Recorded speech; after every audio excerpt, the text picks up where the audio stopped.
You're listening to the Cantina Cast, your home for thought-provoking Star Wars talk. Join Albert and Jonesy in breaking down the latest news, trailers, movies, and of course, your favorite characters from a galaxy far, far away.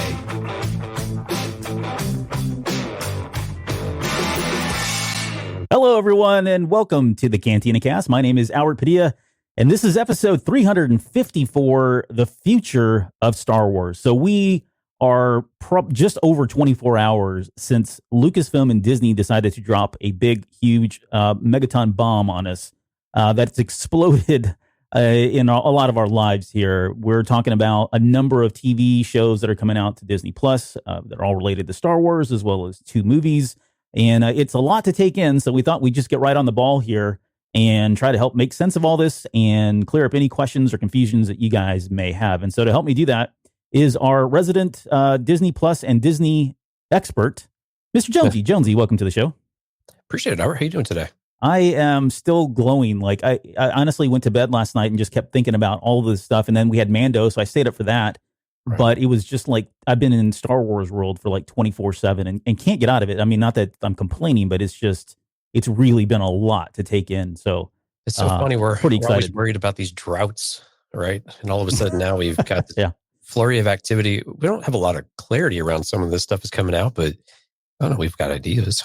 Yeah, no, I posted on Twitter last night that, wow, kind of a slow Star Wars news day, right. Sarcastically, of course. We were joking in Discord today that, I don't even know if the investor call actually ended yet. This was without a doubt. The investor day call was it was 3 hours of presentation for the most part, 2 intermissions totaling 15 minutes. And then they had questions. I had to give up at the end of the questions. I was like, okay, this is getting, of course, the financial part came on. I was like, finally, the good stuff. We got subscriber number, all the things that, nerds with numbers and stuff like us like, but it was really interesting to kind of hear the Disney Plus, how they're doing and revenue wise and what they're looking to grow. It's really insane how well Disney Plus has done, which enables all the amazing things that, they were able to announce. And across the board, Marvel, Indiana Jones, for goodness sake, it's amazing. So I know. And I was so hyped up. Like I was tempted to stick around to see like the Nat Geo stuff. And a lot of the FX stuff was pretty like, I'm in. I want to see this stuff when it comes out. So it's an amazing service. And, I think I've heard the rumors of, or maybe it's not me. I think they were going to hike up the price by $1 or something. So, there's $86 million. Yeah. So $86 million, just like that. A minimum, right? Plus whoever decides to jump in that hasn't already jumped in, which. They've got a global, and it's going to go up €2 over in Europe. And I think they've got estimated between 220, 230, 250 million, somewhere in there. So if you think about just incremental revenue alone, even if you just call it $1, incremental revenue is $250 million. That's amazing. $250 million from $1 incremental revenue. Yeah.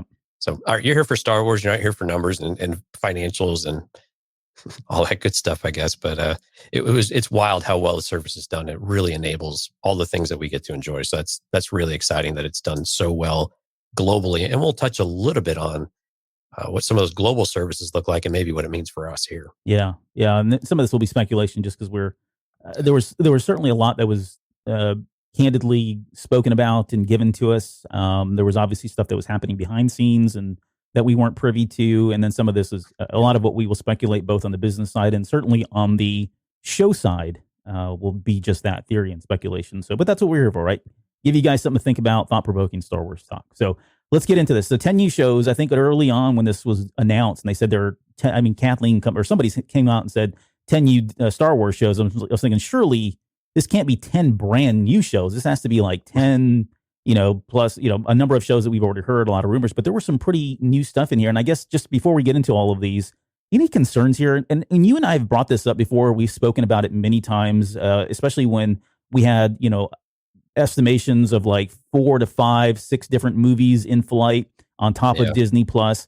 That's been it seems like there's a huge shift right here. DTC, direct to customer, seems like kind of be the primary focus now, and the movies have been scaled back from potentially 5 or 6 down to 2, but it doesn't seem like the workload is any different. Maybe more manageable. I don't know. What are your thoughts? Do you feel like they spread themselves too thin on top of that? And sorry, I know this is a long-winded question here, but if you think about you compound Disney with the 10 additional shows that they've got in flight for like Marvel and all these other legs and arms, which you would think they can independently operate, walk and chew bubblegum at the same time kind of thing, because there's a lot of people that are working at this. But any concerns here that we're spread a little too thin with the Star Wars content?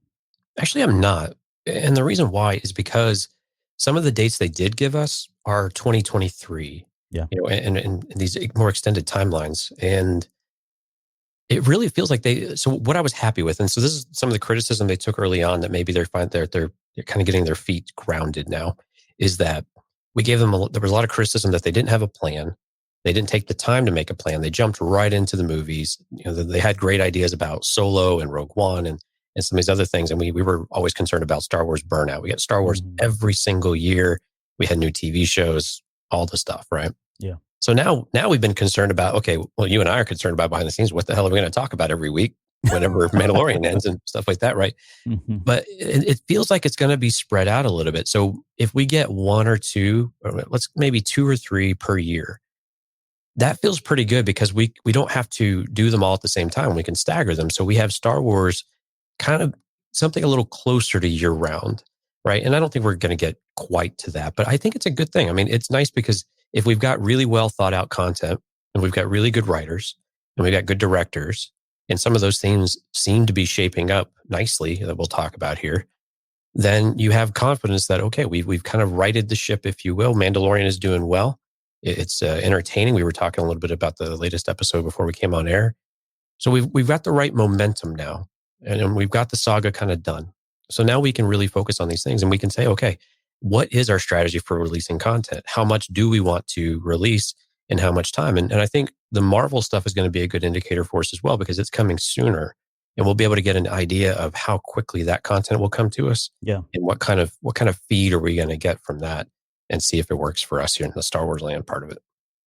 So, and there's one thing I'd like to say as well. Like, I may save it for another show, but I got to mention Kathleen Kennedy, just because this is exciting. I mean, it's rubbing me the wrong way in a lot of different ways. Like, and it's not from anybody that, it's all the same sites that have been against her from the very beginning, have called her the worst things in the as worst things you can think of, honestly, right? Mm-hmm. Some of the word choices that they're using, by like that woman, and just on and on about how horrible she is. And my problem with this is that you cannot falter. If you want to falter for the prequel or the sequel trilogies, that's fine. You have to give her credit, though. And if you don't, you're being completely irrational and unreasonable to say that she has nothing to do with the success of The Mandalorian, the success of all of these programs, and the people that they've got. They've got Hayden back. And you can, if you want to spin conspiracy theories of, she's trying to make up for it and she knows she did something wrong, that's BS.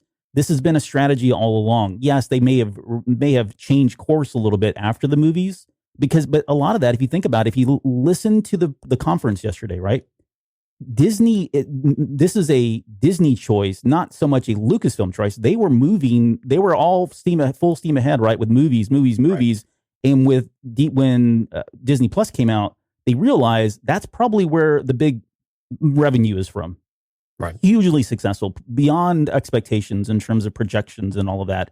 And so, yeah, I mean, one thing led to another, and it just so happens that you have somebody like Kennedy who can put a plan and put a strategy together and say, okay, let's revert some of these movies and turn them into TV shows, and let's introduce these other TV shows. And now that we have the freedom with DTC, we can expand into a lot of other areas of Star Wars, both in timelines and content and, the mythology and stuff that they probably would have never even considered. So I give her full credit for all of this, like I said, and I think that's only the fair thing to do. So, but that's all I had to get that off my chest. So, no, and I think that's totally fair. I mean, look, we had Rogue One that we thought was really good, right? Almost unanimously, everybody loved it.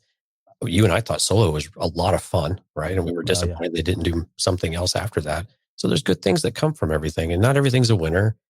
She has been behind the scenes for a while now, which I was a little taken aback. I was a little surprised that she was there. I mean, but it made sense because Bob Chapek was also, or maybe it was Bob Iger, was, we're going to have the leads or the heads of every one of the departments are going to be the ones to represent that content and bring it out.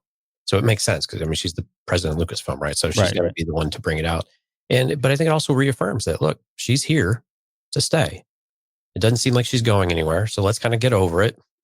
and let's look forward to the content that we've got coming, because it looks like an exciting slate.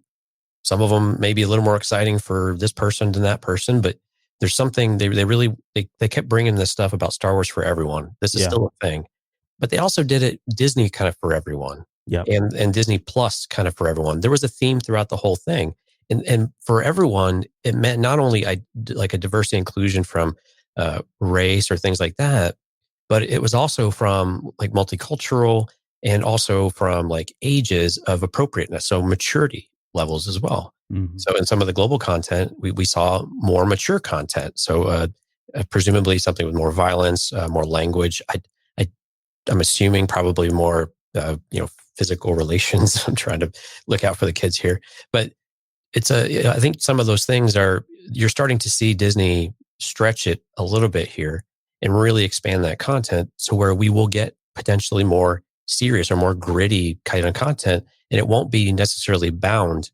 to Hulu or Star Plus or something like that. Yeah. So I think we're seeing an expansion of this, and it's exciting to consider where it might go for us. Absolutely. All right, let's talk about Star Wars specifically. I mean, you touched on the more mature content. I think Fox was kind of driving that, but maybe we'll table that another time. I don't want to get ahead of ourselves and say, oh, we're going to get rated R content from Star Wars. I don't think we're there yet, or if we'll ever get there. But I think, yeah. But let's talk about the future of Star Wars, and that's what I call the show. But if you think about it, ironically, there's only one of these shows that we know of, at least, confirmed, that'll be actually in the future. Every one of these other shows is in the past, and some of my theories are that some of these are way in the past. But that's, do you have any problems with that? Good, bad, or indifferent in terms of, are you happy with the fact that even though some of these shows are, again, not moving the timeline forward so much, that there were a lot of a familiarity? I mean, we've talked to death about how we were burnt out many times already when Rogue One came out. And then, we had Star Wars Rebels was out. We were always in this timeline between the original trilogy or somewhere in that area. But yet we got several shows that are right back in there. And I guess I don't feel the burnout anymore. And I haven't really put my finger on why, but how are you feeling about that? I think some of it is we've had some space in between, so we've been able to recover from that. Of course, now we're on Tatooine burnout, but I like the time. Well, we don't really understand what the future timeline really looks like quite yet, but you and I firmly believe where they're going in the past. And what's cool about it is that those are great new areas for us to explore, entirely new, potentially entirely blank, and probably not entirely blank, especially what you've kind of got there in your background as a teaser for us for the folks on the live stream. But I think people do get excited about cross platforms or cross pollination of shows, right? They like crossover events. And so I like it that we do have shows that can be interrelated. I think it also helps build the context of a Star Wars universe, if you will, like the MCU has done, right? Mm-hmm. I think that's what they're wanting to see, and that's what they're wanting to try to do more of.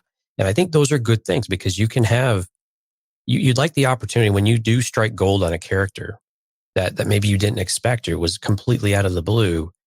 It's great to be able to spin that off and actually develop content around it. And there's a huge galaxy to explore. And you've got these time frames that are still really interesting and really good. I mean, you and I wasn't really thrilled about Bad Batch, because I was like, okay, well, what are they going to do? Well, what they showed us, I'm more excited about Bad Batch than I thought I ever would be. Because I thought Bad Batch was okay, but now I'm like, holy moly! I'm waiting to see this, and we'll talk about why. Yeah, the potential there. Right. Yeah. So you can do more in these contexts that I think is really great, as long as you still do something unique with it, and you care about the characters that they're going to bring on screen. That's the thing we have to continue to do. We have to continue to care about the characters, and we have to have a great story, and we have to have solid writing. We don't need to have great writing. We need to have solid, good writing. Yeah.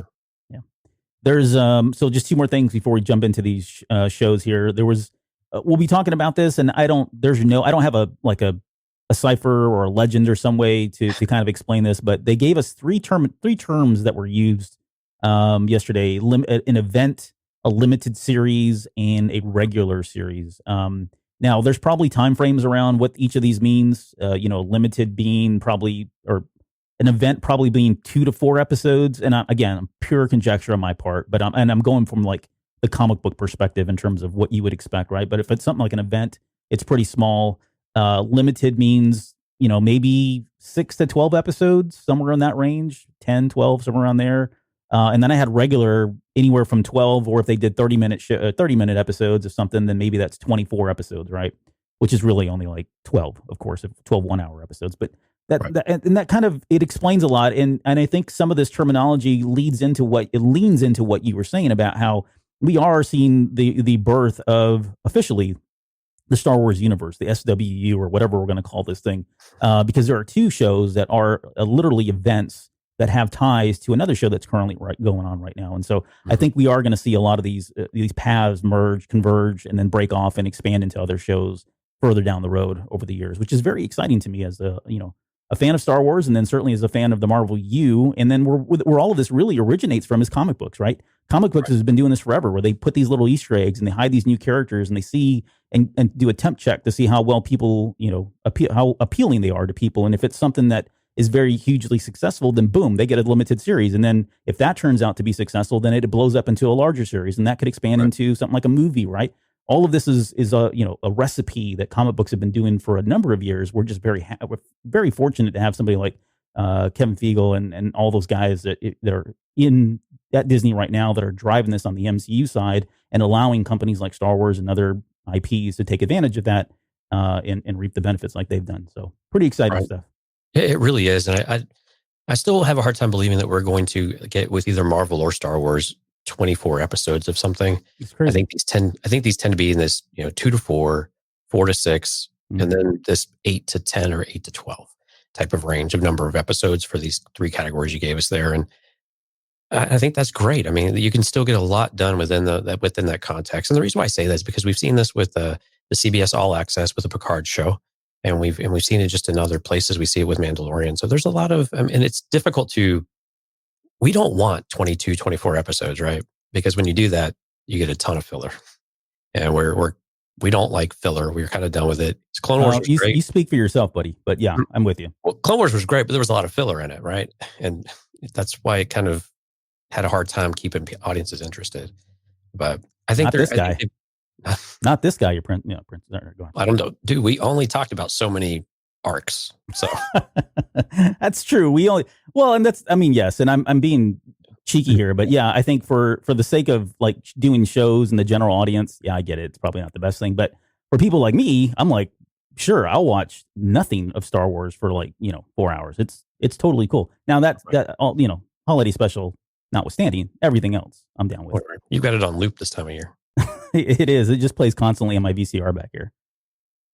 Actually, I stumbled over the Boba Fett animated part of the holiday special and the full holiday special in my personal digital library, and I thought about playing it, and then you thought better of yourself. And I thought way better of it. I was like, I should probably just go watch the Lego holiday special because that's probably way better. Yeah.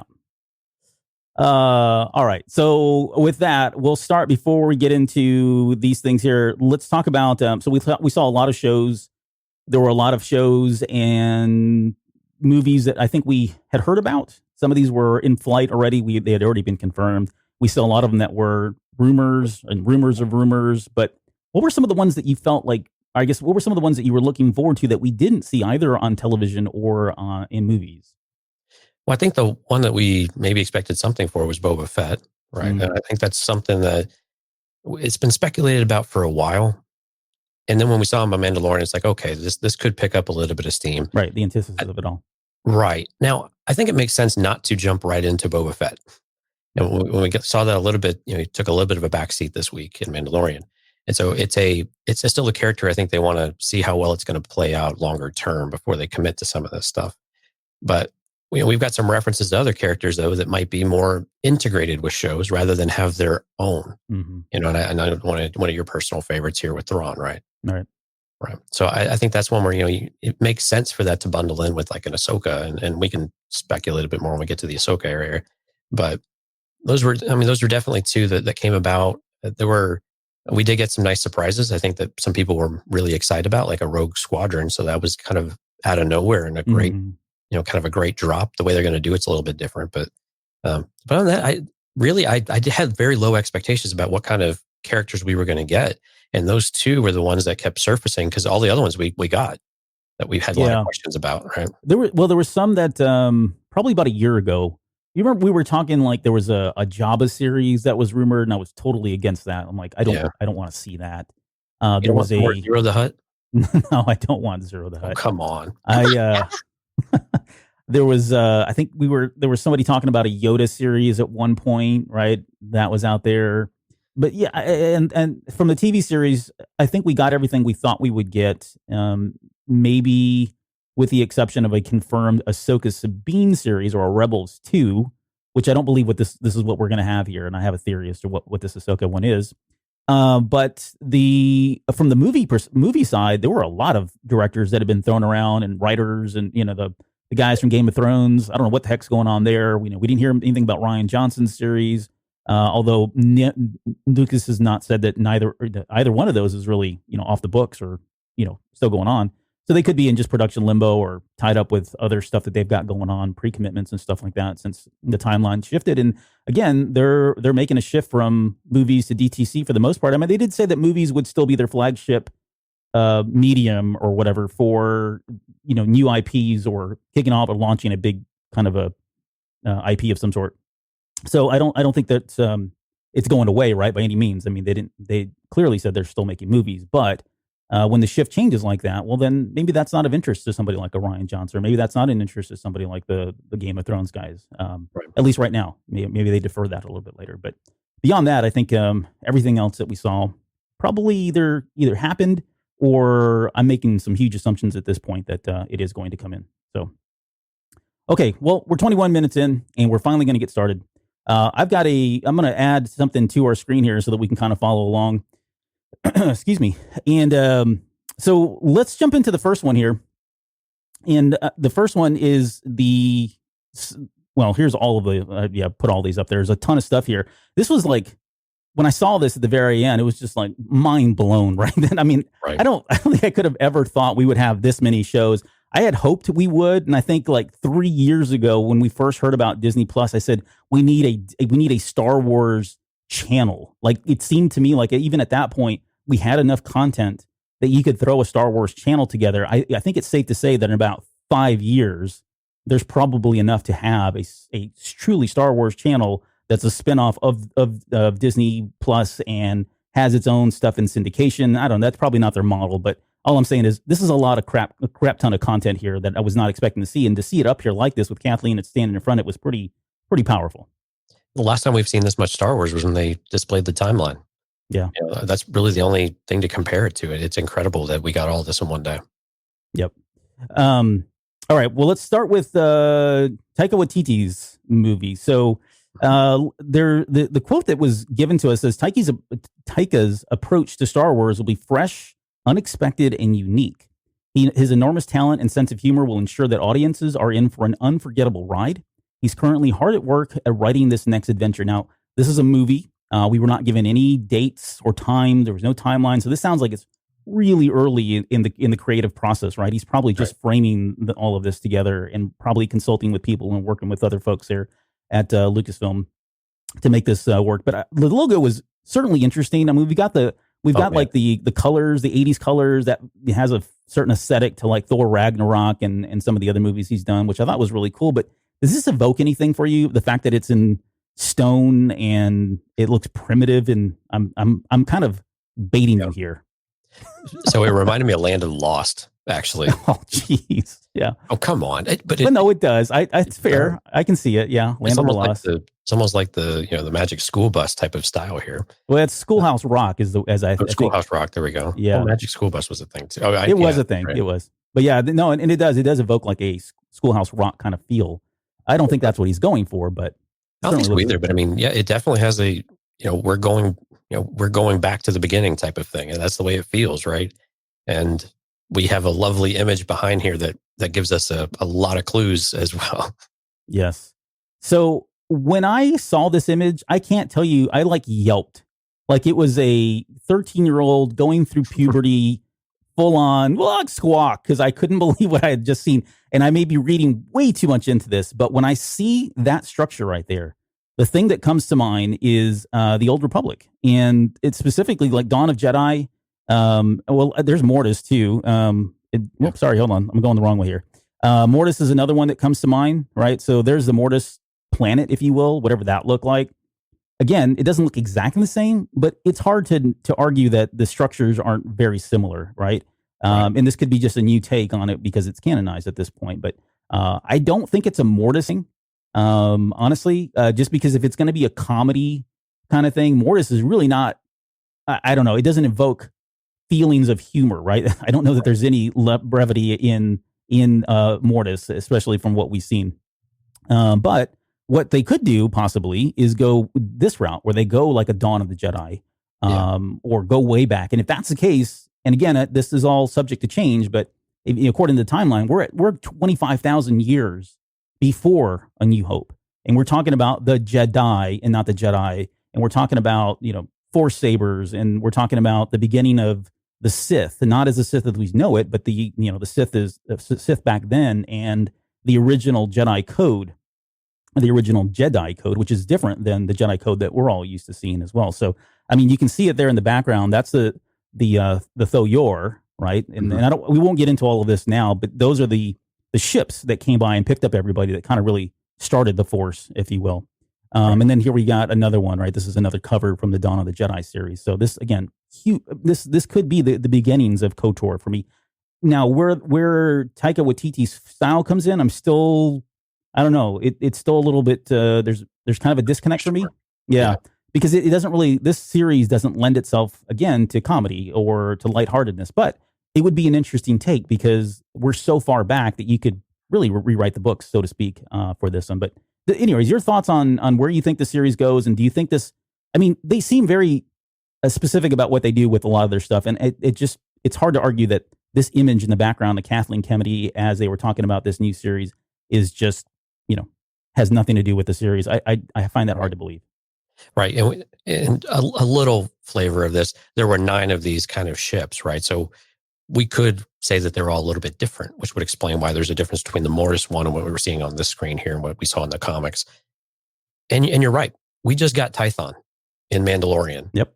Right. And so that's just not coincidental at this point. It certainly doesn't suggest that it's coincidental.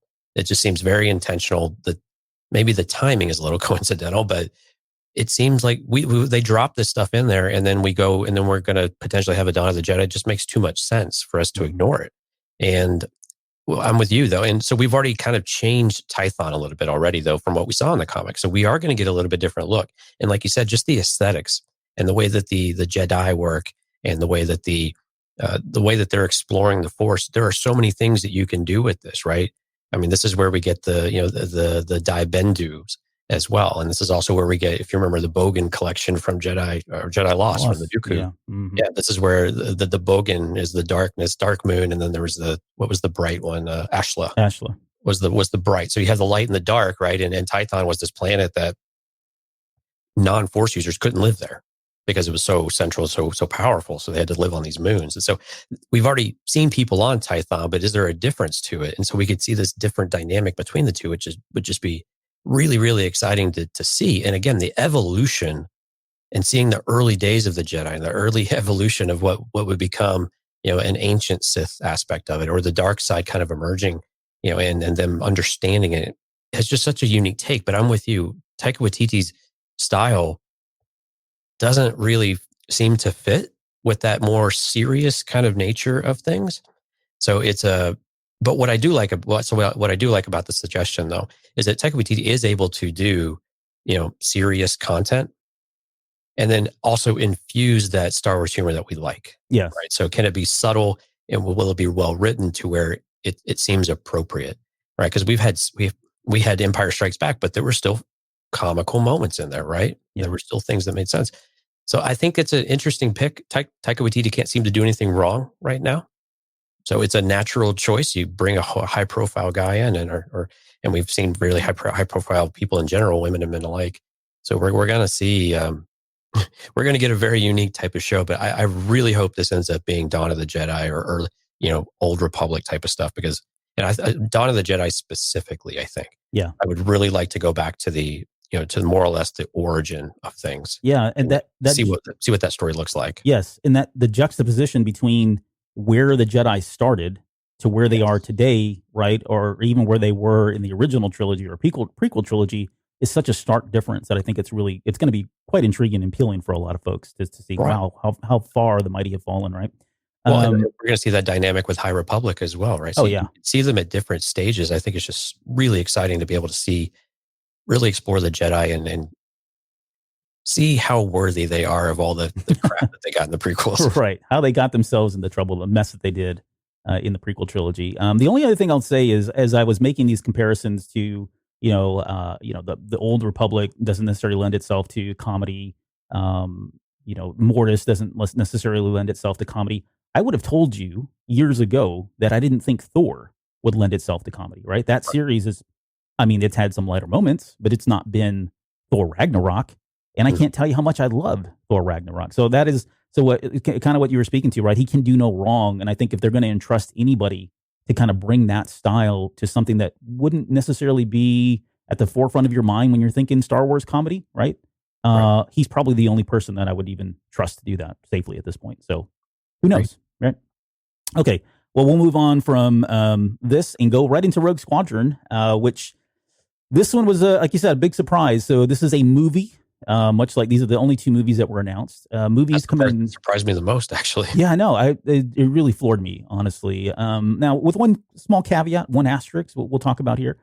Christmas of 2023. So we're still 3 years away before this even comes out. So it's crazy they've announced it, but that's kind of par for course. I mean, you think about it, they've got a lot of production to do if it is a full-fledged movie. And of course, there's COVID going on. That's going to delay a lot of things. This is probably a 2-year project that would have normally been wrapped up like in 2 years. But with everything going on, 3 probably makes sense. And again, there's plenty of other Star Wars to go around. So they're not in any hurry to get content out here with this one. So it's a slow burn. And so from the presentation, it said the story will introduce a new generation of starfighter pilots as they earn their wings and risk their lives in a boundary-pushing, high-speed thrill ride and move the saga into the future era of the galaxy. And that's the key takeaway for me. Like, it seems like it's Rogue Squadron in name. Well, it is. It's not. It seems. It is Rogue Squadron in name. My hope is that it's going to be Rogue Squadron in spirit, because I don't think we're going to obviously have the same characters. Maybe they make parallel characters to the original Rogue Squadron series so that we can relate to that in some way. I don't think that's necessarily has to happen, but it would be kind of a cool nod if she did something like that. But how do you feel about? I mean, this is the only series that's going to be in the future. This is truly the only future Star Wars that we're seeing here. But how are you feeling about Rogue Squadron? And do you agree, or do you think it's going to be something completely different and it's just title only at this point? I think right now it is title only. I think that what's unique about it is that this is the only movie for Star Wars that's on the slate at all right now, with actual confirmed. This will be the first Star Wars we see since Rise of Skywalker from a movie aspect, which I just find super interesting because I'm curious what the intent of this movie is. Is it just to kind of a one-shot deal like we've had with some other movies, or is it meant to potentially spawn a series that they're going to, explore at longer term? I'm curious how they keep our interest level. We've seen some movies do really, really well they're around the flying. I'm trying to remember the one that with the Tuskegee Airmen that Lucas did. And Red Wings or Red Tails? Red Tails. Red Tails, yeah. So we've seen movies like this that can do it, and not everything is, quote, in the air or in space and battles and things like that. But it'll be very curious to see how they do this and how far in the future are we talking about? Because I have a feeling they're going to more or less completely remove themselves from it. Because really, who would you have for a cameo that's part of Rogue Squadron? Really, all that we know that's left is really Luke and Wedge, right? Yeah. So they're the only two. So and neither of those actors seem likely to come back. I mean, Mark Hamill's done. I think pretty fair to say Mark Hamill's probably done.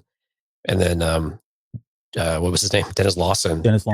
Yeah, kind of had to be begged to come back for Rise of Skywalker, right? And then got like a one-liner.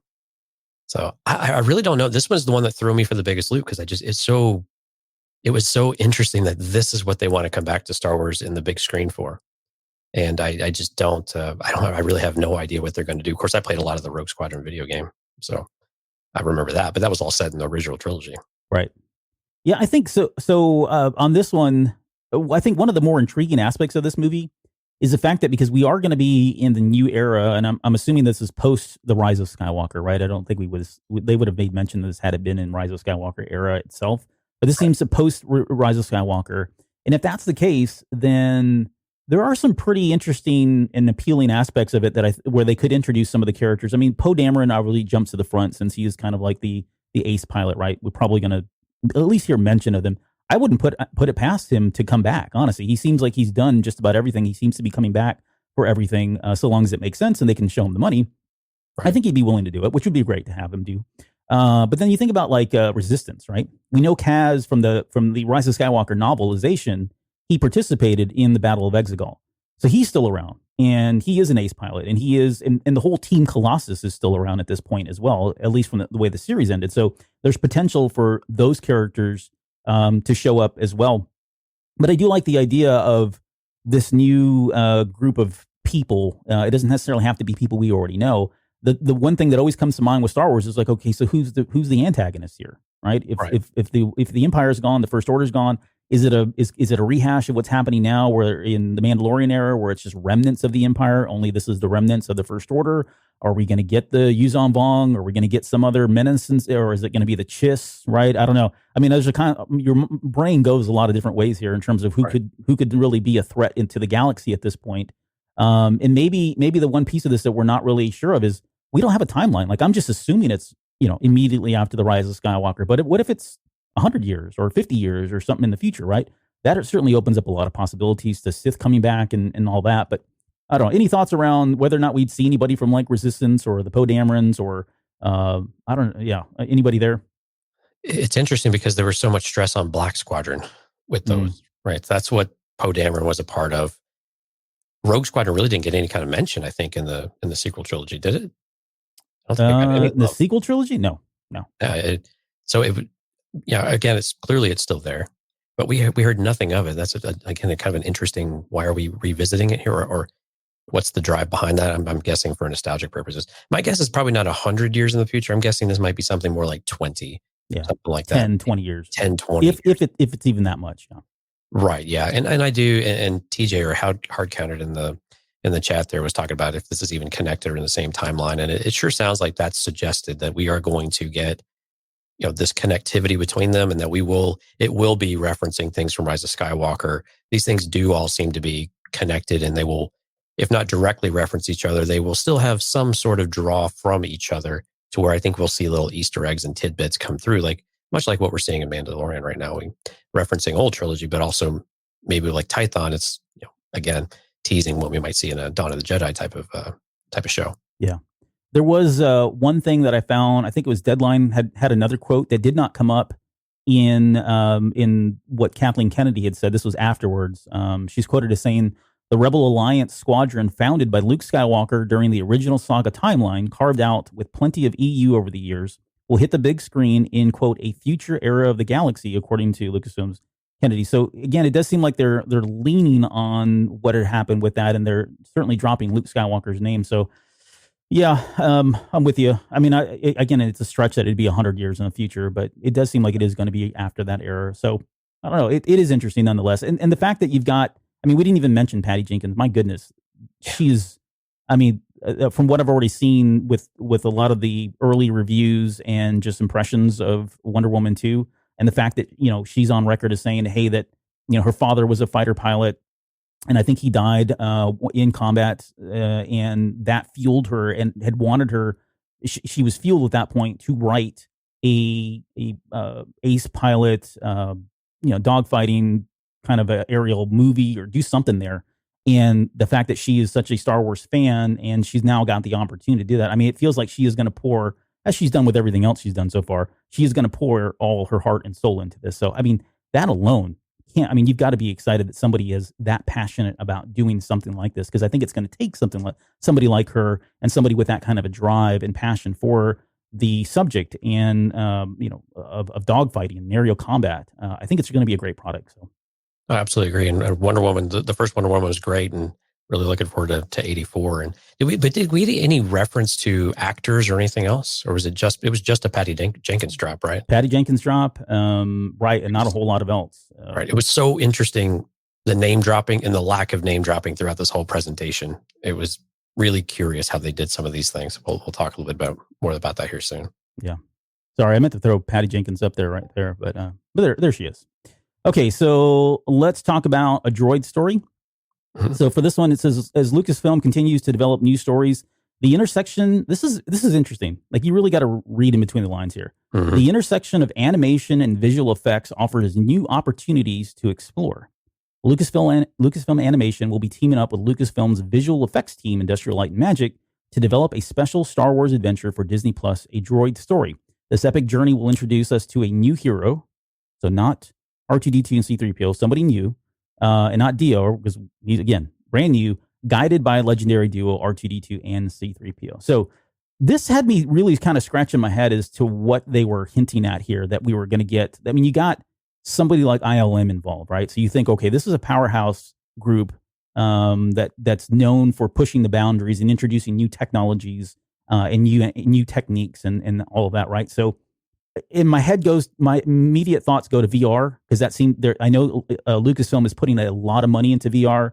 We've seen the games coming out for Vader Immortal. There's the Star Wars Galaxy one they're doing.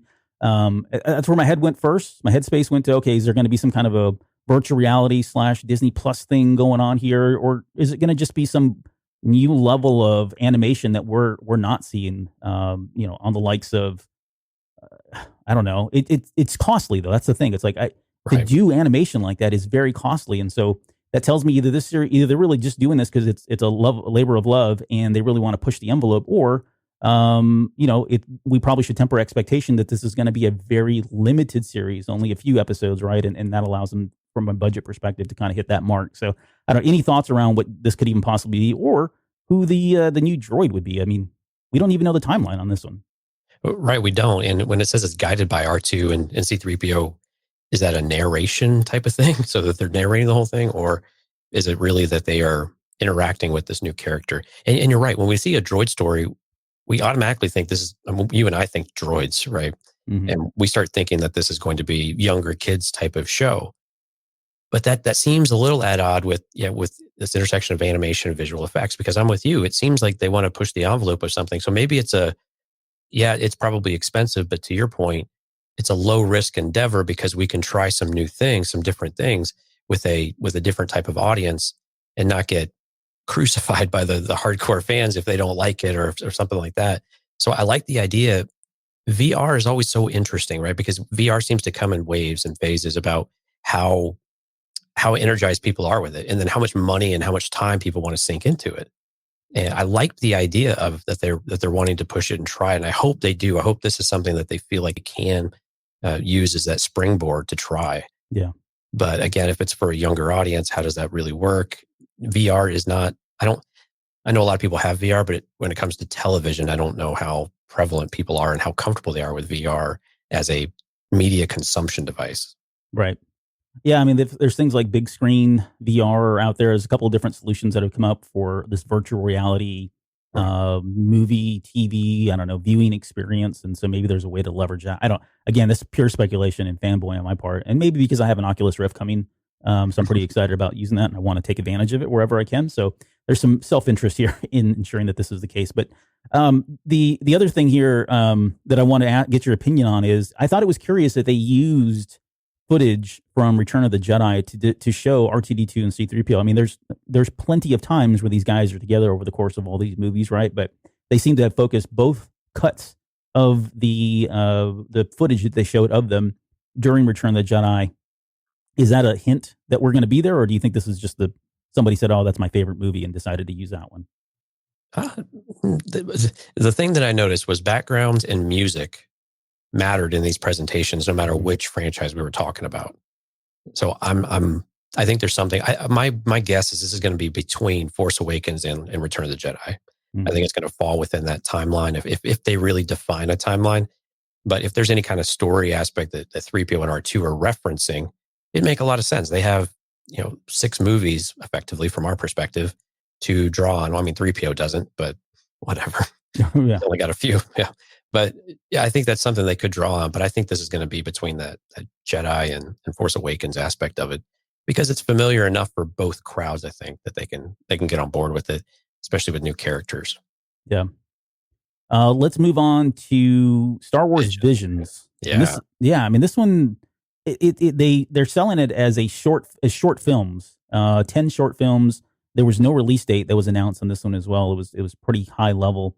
It said, presenting all new creative takes on the galaxy far, far away, Star Wars Visions will be a series of animated short films celebrating Star Wars through the lens of the world's best anime creators. And let me just stop there, because when I heard that, I'm thinking, oh, this is like the Animatrix, right? Where if you were a fan of the Matrix, they did this spin-off of all these different stylistic stories that were supplemental to the main storyline of the Matrix and the trilogy of the Matrix.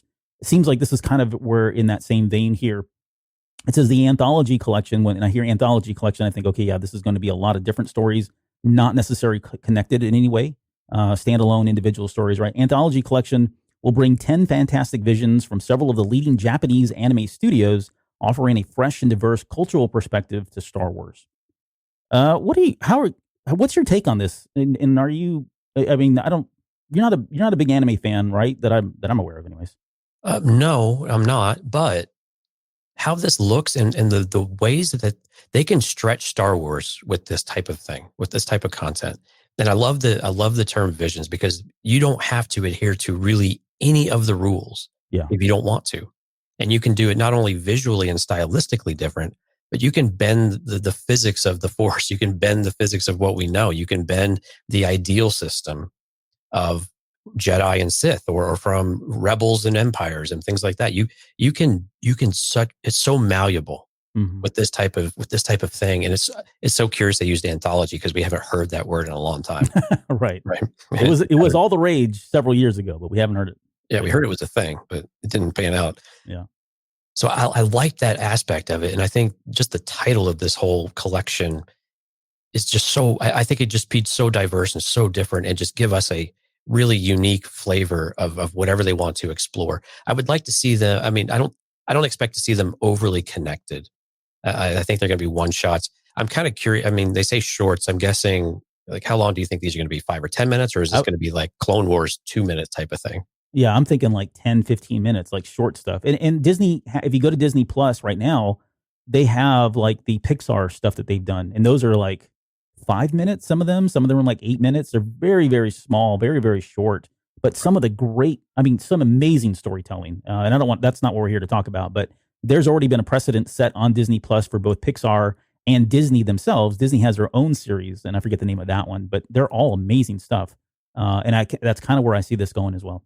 Right. And we know that the ideas of George Lucas were so rooted in Asian culture and the samurais and so many of those types of ideals, that this is just such a natural fit to bring those cultures in and have them tell the story, or tell a story, and give us their take on what Star Wars is. And they were very careful not to give us really any extra information regarding, aspects of that story, or where, if it's going to be timelines, or is it even going to be, anything that we really recognize from a storytelling or from a character perspective, or is it just going to be entirely, focused kind of pieces, if you will? Yeah, I'm with you on that last part. Like, I see these images that I've got here that I've got pulled up on the screen right now.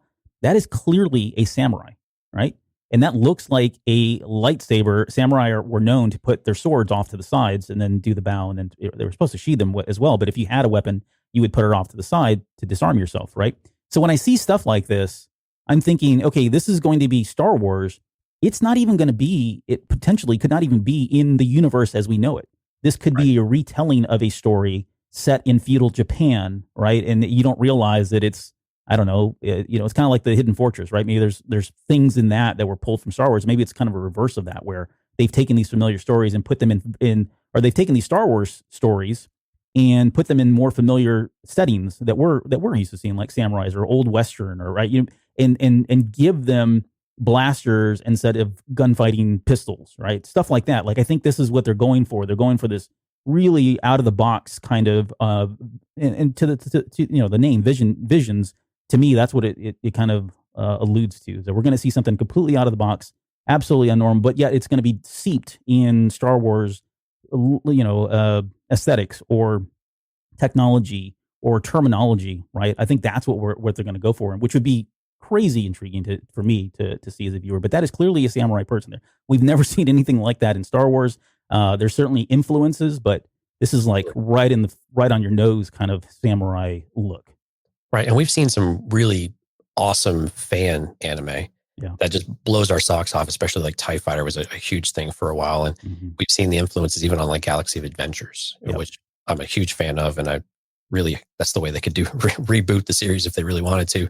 But what was really interesting though is they didn't give us a release date on this. No. And things like this seem like these could move quicker through the pipeline.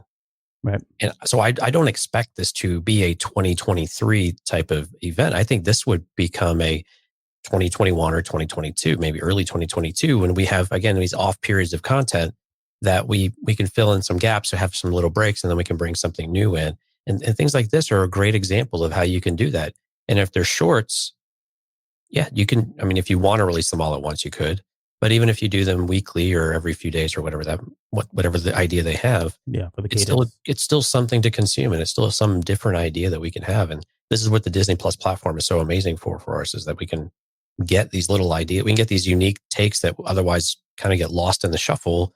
Like the what was the series they were really trying to address to young girl, Forces of Destiny. Forces of Destiny, yeah. Right. Some of these things get kind of hidden, or they get overlooked, and because they're in between these other shows and they don't have full episodes, so they get a bit lost. The original Clone Wars, 2-minute episodes that were online only, I believe, right? Right. Until they came out with the DVD set. So anyway, I'm glad that they're doing these types of things. We saw Marvel doing What If, and you and I have kind of said that would be fun with Star Wars. Star Wars, yeah. This is kind of about as close as we're getting right now, and I think that's fantastic. Yep, that's good point. And let's move into Lando. So, and this is where you said like the music, right? With total Shaft music. It was Shaft 100%. 70s, early 80s. Yep, it was great. I think you were doing Sanford and Son there, but it was definitely like a 70s, 80s vibe for Lando. But this was listed as an event series. So this seems like it's going to tie into something else that's going on, and we'll talk about speculation, what that could be here in just a minute. Right. But it says everyone's favorite scoundrel, Lando Calrissian, will return in a brand new event series for Disney Plus. Justin Simien, creator of the critically acclaimed Dear White People and a huge Star Wars fan, is developing the story. So again, this one feels like it's really early since we didn't get a whole lot. They did show a reel, and at least as of this, or like probably 30 minutes prior to coming on the air, I went back and looked at most of my more reliable resources out there to see if anyone had kind of broken the news on what this would even look like. But I hadn't found anything. So I don't know what was shown there. From what I hear, a lot of the stuff that was in reels was really just BTS and not like trailers and stuff like that. So maybe they had an interview with Simeon or Kathleen Kennedy or somebody, right? But it sounds and looks a lot like it takes place after the events of Solo, and I'm making a huge assumption there. But I want to get your thoughts on: do you want it to be after Solo? Do you want it to be Billy D. Williams as Lando Calrissian, or, which I think is, you and I have talked about this before, and I think this is probably the more prevailing theory right now, is that this is going to be the Calrissian files, and it's going to be like this mixture of present day, past events of Lando, almost to the tune of like Last Shot, where we kind of had these multiple timelines, and there was really some cohesion, and they were tethered in some way. One was kind of building on the other one, but Calrissian Chronicles, Young Indiana Jones kind of theory series, is that something you'd be interested in doing, or do you want them to just stick with one? And then the follow-up to that question is, who do you want this to be? I want Donald Glover. I got to be honest. It was so interesting. So this is what I was talking about earlier. We didn't get any actor name drops for this. Like none. And it's just like, why? We know the Landos. Can you just tell us what the idea behind it is? And so I think that's why you still have the speculation. I think that's why something like Last Shot probably makes a little more sense than Calrissian Chronicles, I think, to me. Because Calrissian Chronicles, you kind of figure that's years and years worth of stuff going on. Mm-hmm. Otherwise, I would like a Calrissian Chronicles show. Let's just name it Calrissian Chronicles. I think it'd be fantastic. But they didn't. They just called it Lando, which is so like generic. Right. But I mean, right. So we get the Millennium Falcon. Right. So we get the Millennium Falcon with the escape pod still in it, right, in the visuals and whatnot. So that, again, that could be before Solo. It could be in the events after, like toward in the kind of the epilogue of Solo before Han wins the ship. Mm-hmm. But we didn't get an L3 reference or again, and no actors whatsoever. But I think it went over well enough that I think this is, again, another soft idea of saying, okay, we like that Solo era. We like these younger actors. We can still keep the characters active and still engage people. And these were popular enough to where we can still present this. And I think that would be a great thing because we could still pull this content together, and it kind of keeps hope alive for the people who are looking for Solo too. And I think this is kind of next best thing. I think this is probably going to be before Solo is my guess. Yeah. I would maybe not much before, maybe just a couple years or something. And that would give us the opportunity to have somebody like L3 back on screen, right? And kind of understand that weird relationship that they had, but as well as all those adventures that he had been on up until this point, right? He was pretty well known. Albert, it works. So I've heard. I wouldn't know, but it certainly would give us a different perspective of him coming into a Solo a Star Wars story as well. Could Billy Dee do a cameo? Absolutely, and I think Terrence is kind of suggesting some of that stuff. Oh yeah. It says maybe Billy Dee Williams is trying to help that girl from Rise of the Skywalker. I don't remember her name. I think it was Gina. Yeah, because they left that wide open at the end. Yeah, they certainly did. So again, if it is going to be multiple timelines and it really is truly about Lando, of course, across all of his, maybe even as a youth, we don't even know what that would look like.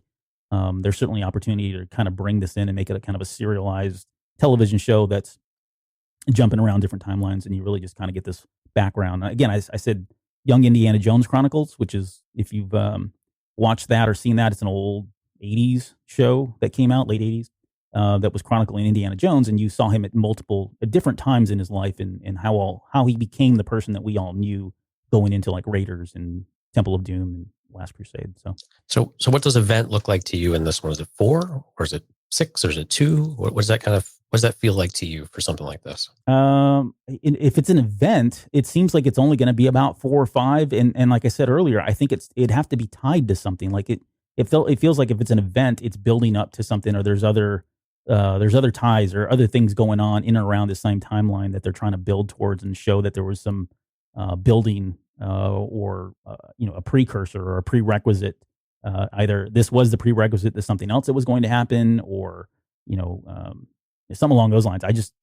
I'm thinking about 4 or 5 episodes only, though. Could it be a precursor to Solo 2 then? Maybe. Yeah, it could be. Right. We get the background. We get to see what happens in between, and then boom, it's successful. Now we roll out Solo 2. Right. So we don't know what they're planning. Right. It's certainly all doable and feasible. We're going to talk about Acolyte. Oh yeah. Yeah. Oh yeah, is right. So not a lot of information. In fact, I don't think we got a timeline. We didn't get. I think it was called a series. So I'm pretty excited about that. That means it's going to be ongoing seasons. So that's all good. But Leslie Headland, Emmy Award nominated creator of the mind-blowing series Russian Doll, brings a new Star Wars series to Disney Plus with The Acolyte.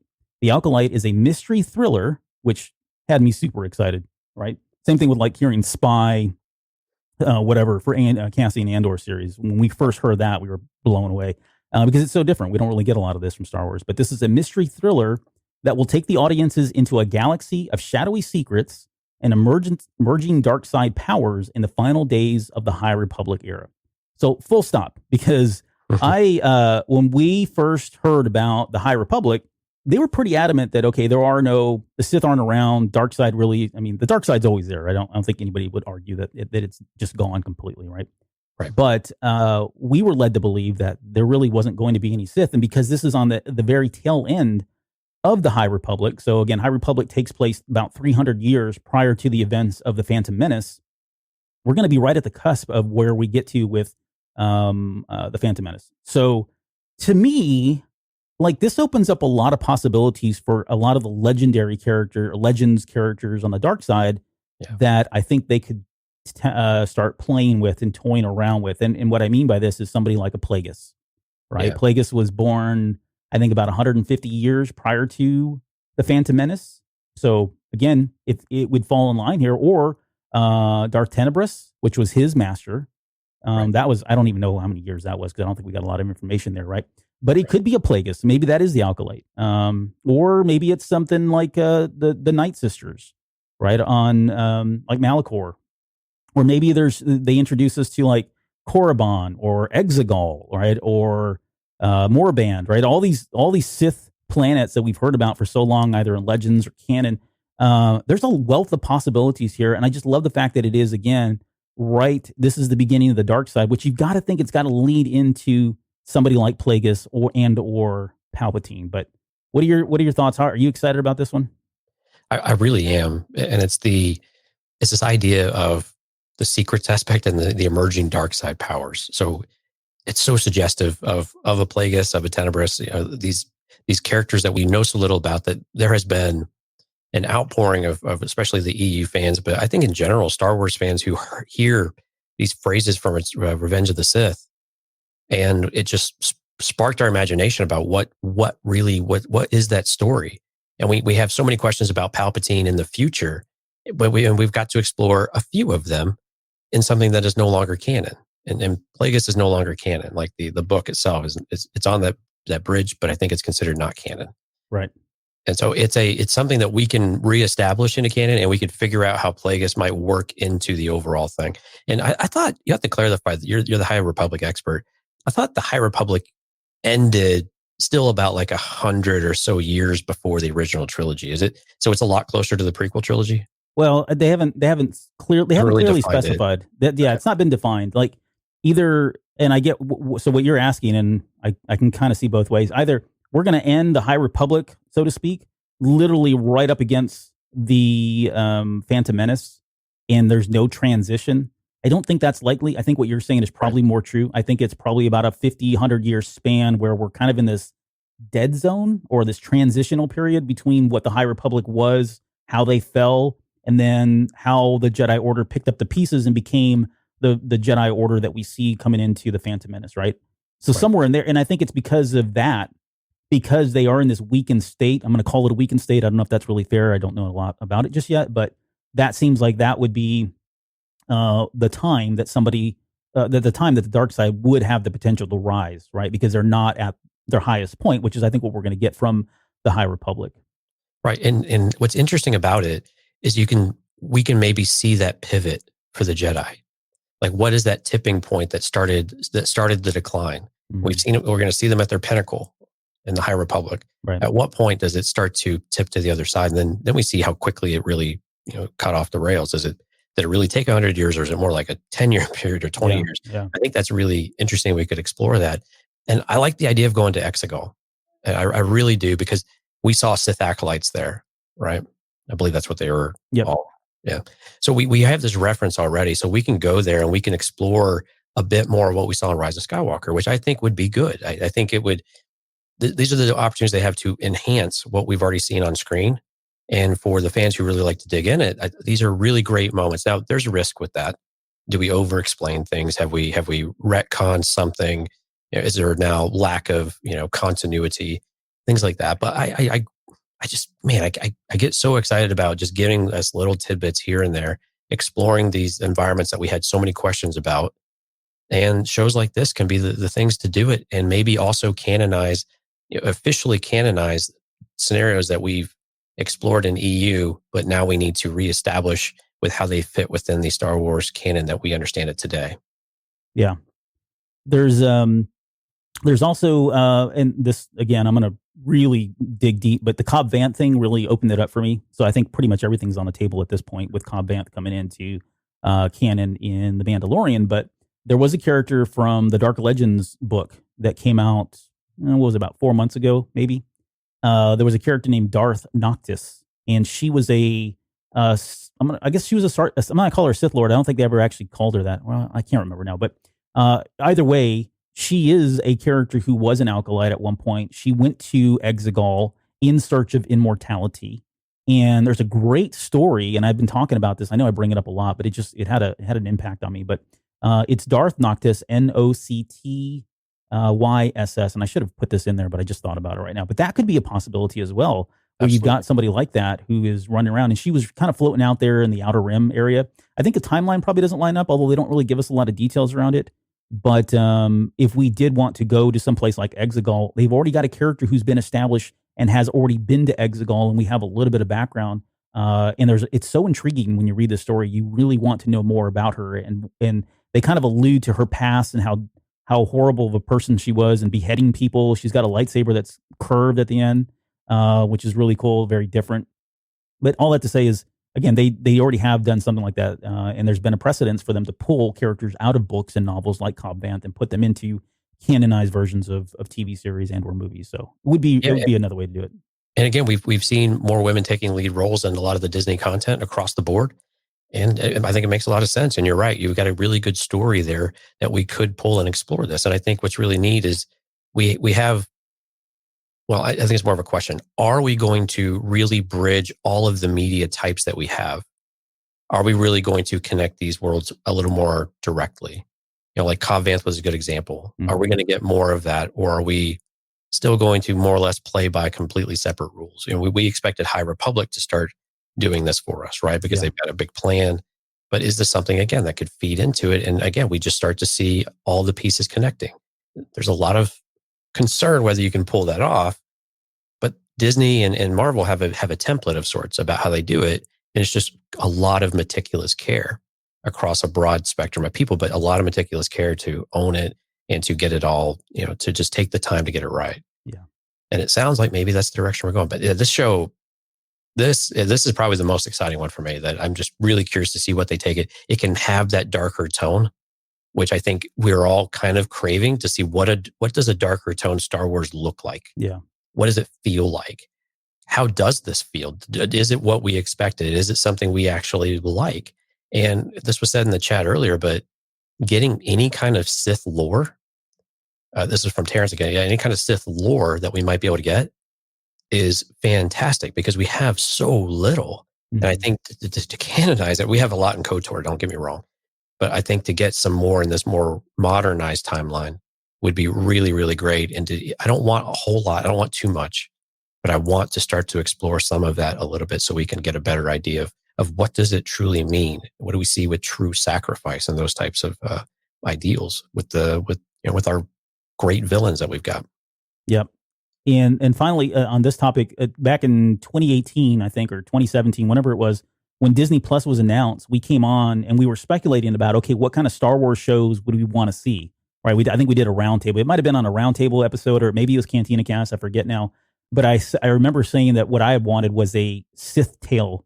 And my idea, my concept was they were going to have a master and apprentice, kind of like I think I said Game of Thrones at the time. But every week, they were killing people, but there was also there was the rule of two was always at play, right? And so you never knew whether the master was going to kill the apprentice or the apprentice would kill the master, and you would have this underlining plot or storyline of them planning all of this, and it falling short or not really panning out the way they wanted to, and so they would try again every week, and so you would have this other story going on, but underneath that underlying story of them just trying to kill each other off.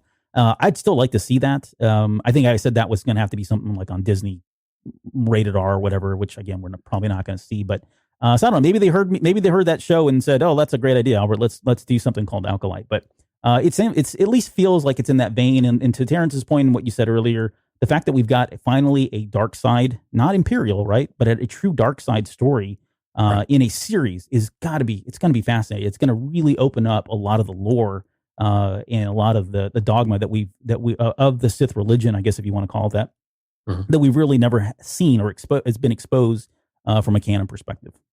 Right, and we get to see how they do. Well, will we get to see how they hide from the Jedi? How do they keep that secret? How do they? I mean, they say shadowy secrets in here. So how do they keep all this on the down low? How do they make sure they remain unseen while they're infiltrating the Republic? Yeah, so I think there's a lot of really cool dynamics that could go with this, and man, so excited about this one. And again, this is going to be probably 8 to 12 episodes, something like that. Yeah, and which I think is again kind of perfect for the content that we're getting, and keep straying. And hopefully this between 30 and 45 minutes, that type of episode length. We'd be remiss without talking about this because this was announced season 3. Wow. Yeah, big surprise. We all knew this was coming. This is actually the artwork from season 2. They didn't release any artwork, which I guess makes sense since it could spoil potentially what's happening in season 3. But there, yeah, I mean, what else is there to say? We knew this was going to happen. Chapter 15 just came out today as of this show, so we won't speculate. We're not going to speculate tonight on potentially what that could be. We'll come back after Chapter 16 has been released next week and talk more about where we think that show is going to go based on the events there. So, yeah, we had an interesting chat in Discord about what the next year or so looks like. So join us over in Discord if you want to catch in on some of those conversations as well. Yeah. Christmas of 2023, which seems forever, or no, 2021, which seems forever. But curious, it's Christmas instead of October. October. Yeah. Yeah. I think a lot of it, again, I think it's a delay from COVID because they were fortunate with season 2 to already have some of that stuff filmed. They had just wrapped up filming. So a lot of the post work was done in COVID, which was a lot easier to do. But, given limited resources and availability and, scheduling and everything, because COVID's still active right now and looking to be active for quite a while still, they're probably going to have to, pump the brakes a little bit and slow down the pacing a little bit in terms of production.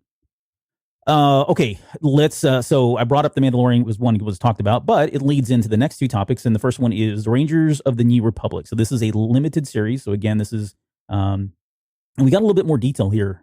It seems like it's going to be a very short series, but it says set within the timeline of The Mandalorian, this new live action series from executive producers Jon Favreau and Dave Filoni will intersect with future stories and culminate in a climactic story event.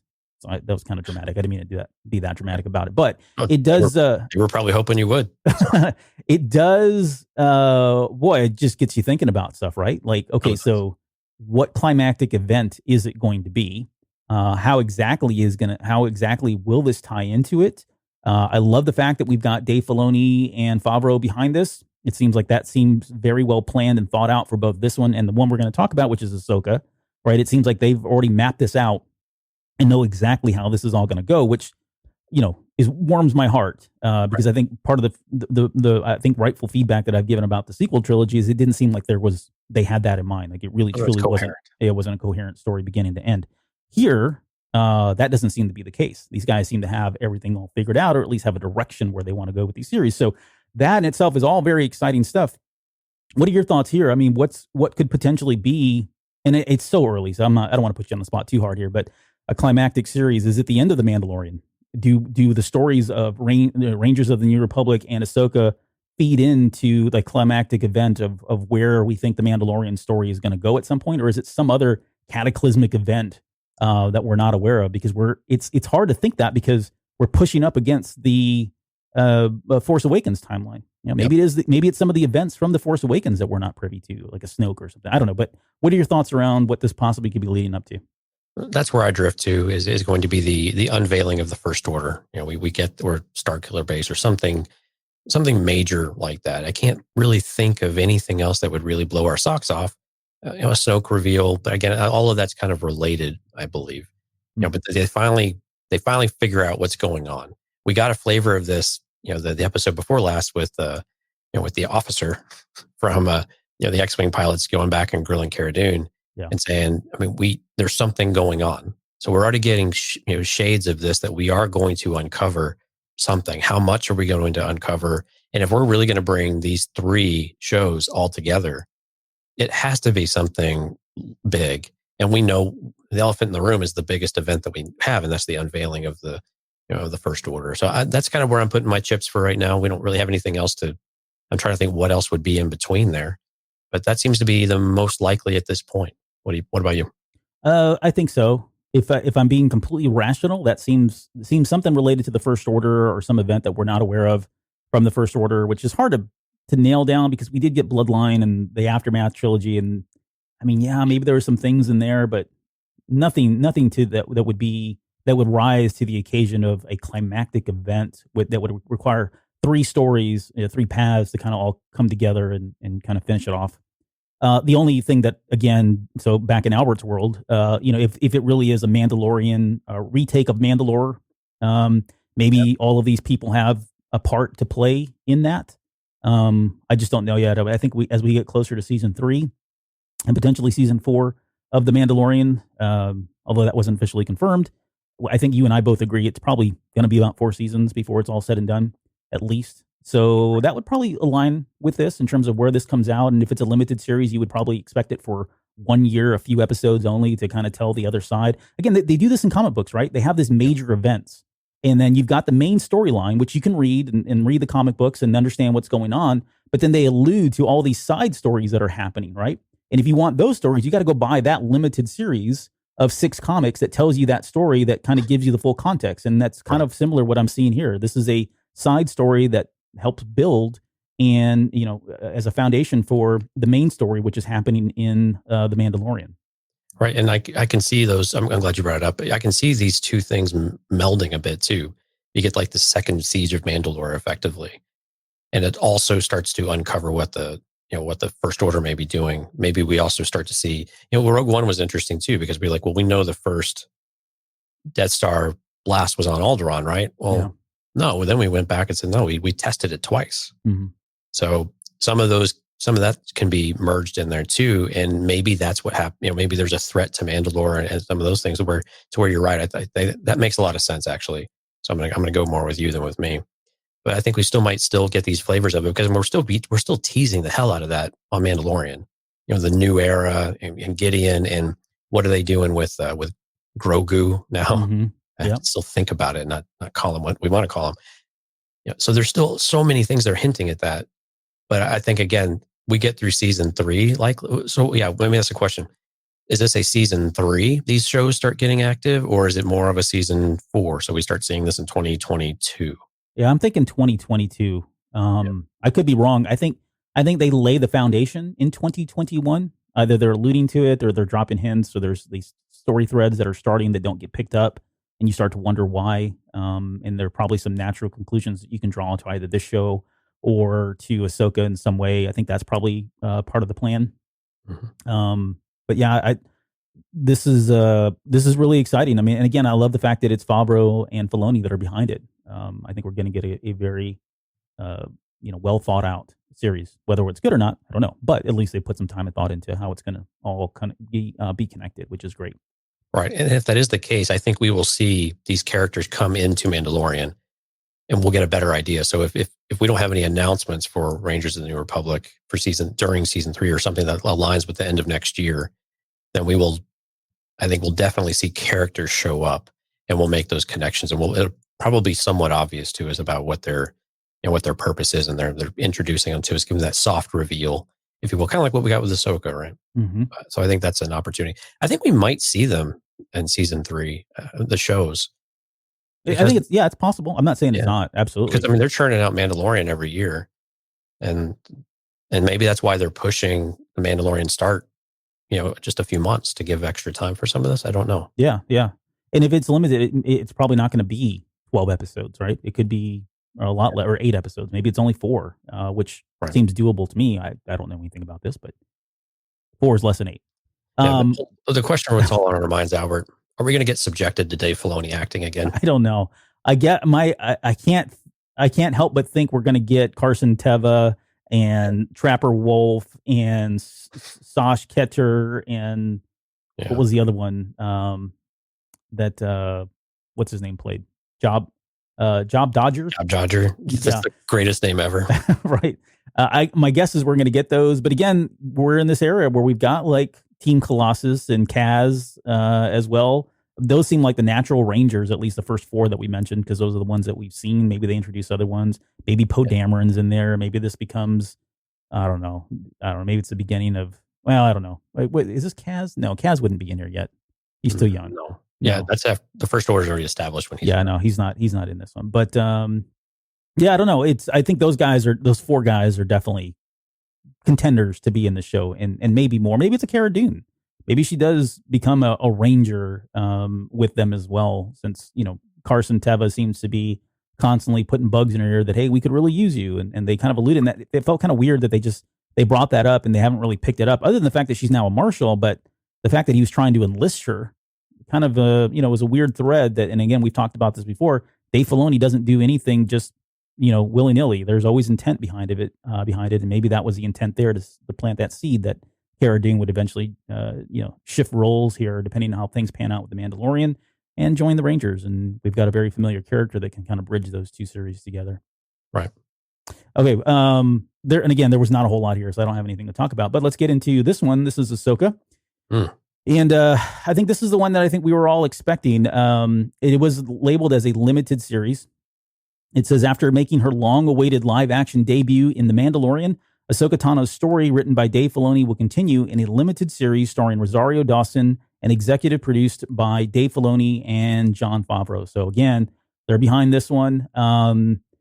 So first off, out of the gate, I would say I don't think this is the Ahsoka Sabine team up. Let's go find Ezra series. I think this is the precursor to that in some way. I think it obviously ties into Mandalorian, so I think it's going to have to feed into that. I have headcanon here, so just get ready. But then once this series is over, I think that's where we pick up the thread of her literally picking up Sabine on Lothal and taking off to go find Ezra. But when I look at this logo, there's a couple things that stand out. One, I like the fact that they've used the white lightsaber for the font here. Right. I think it's a really creative use of it. And it certainly says Ahsoka. And I don't mean that literally. I just mean it screams Ahsoka in terms of the aesthetic and how it looks. A lot of people have been talking about this map that's kind of behind it here. The World Between Worlds is come up a lot. I've seen a lot of people really talk about, it looks like it's the World Between Worlds. And yes, I'm not saying it's not. In fact, I think that's what it is, but more on that here in just a minute.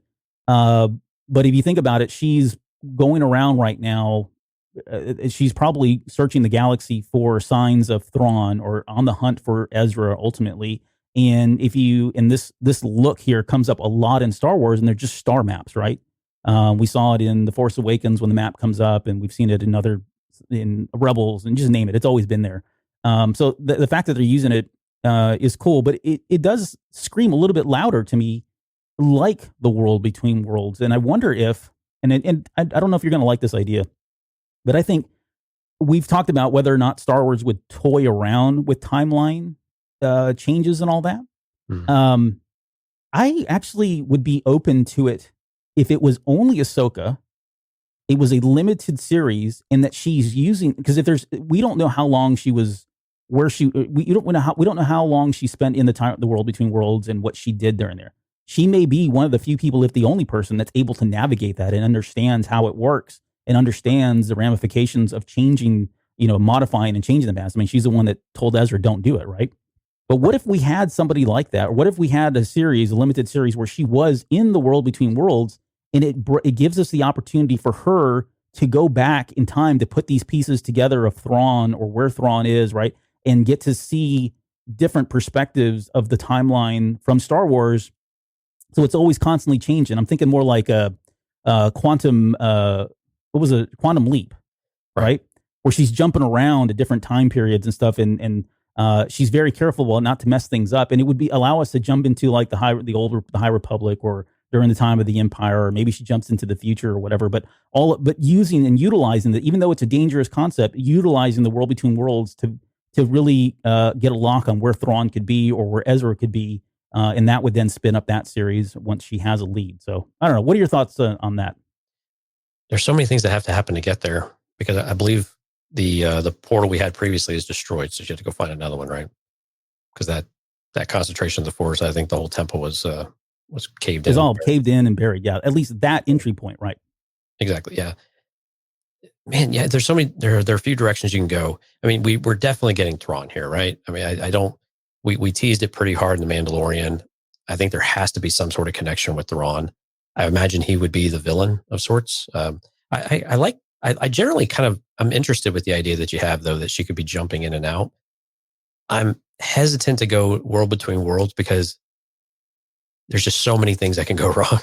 Mm-hmm. And again, if it's a limited series, we don't quite understand what that means. Does that just mean it's one season, or does it mean it's shorter number of episodes? But I think it's something that you could still leverage, at least in one of them, and you can go back and reference it. I don't know if I want it to be a regular occurring thing, just because then it gets a bit serial in that way. Mm-hmm. And I don't know that this seems like more an event type of show, right? We've teased something. Now, was it going to bring Ezra in? I kind of think Sabine would show up in this, to be honest with you. And it wouldn't surprise me if even we had drop-ins from like Bo-Katan or those types of characters.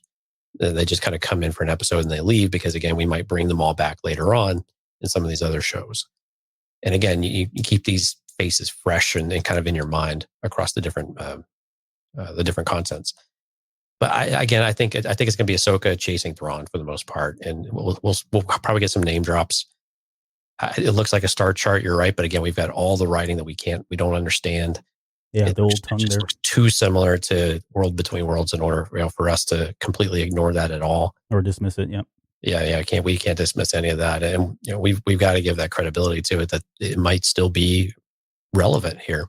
How it's going to be relevant is going to be a very interesting question to answer. Yep.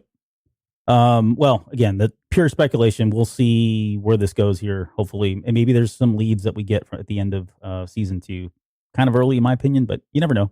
They may pull a rabbit out of that. Do you think we'll get any Sabine at all in the show? I don't know. I'm so I covet Sabine so much. I would say I'd like to. I mean, I guess I'd be okay with it in so long as we get the other series, because that's where I want her to be highlighted along with Ahsoka. I want to see what that relationship is like now that they're now that Sabine's much older and they've been at this for so long, and just the frustration that's there and the desire to go find him and all of that. The emotional stuff is, I think, what I'm really tied to. But yeah, if she comes in as a cameo or, it's a light introduction to kind of set the stage for the next series, and yeah, I don't have a problem with it at all, really. Right. Or maybe they finish their mission and they split their separate ways and they come back for whatever reason. We get kind of a catch up type of scenario. So again, opportunity for her to come in for an episode and then depart. Yeah. Right. So we may not get the Sabine we remember, which would be unfortunate because she kicks ass, but I'm with you. I'm just Joan. God, I can't say that. That's awful. I can't say Jones. That's too meta for me. That's way too meta for me. But yeah, I would love to see her come in. I'm really want to see her on screen and see how they do that. We really got our appetite whetted with Bo-Katan. So now let's rip that Band-Aid. Let's give us some Sabine Wren. Let's do this. Yep. Speaking of pulling the Band-Aids off, and no pun intended to Vader here, but the Obi-Wan Kenobi has been renamed from Kenobi to Obi-Wan Kenobi, which I don't know if there's anything to read into that, but maybe someday we'll talk about it a little bit more. It's not Ben Kenobi, though. It's kind of interesting. Yep. Obi-Wan. Officially titled Obi-Wan Kenobi, the series begins 10 years after the dramatic events of Star Wars Revenge of the Sith, where he faced his greatest defeat, the downfall and corruption of his best friend and Jedi apprentice Anakin Skywalker turned evil Sith Lord Darth Vader.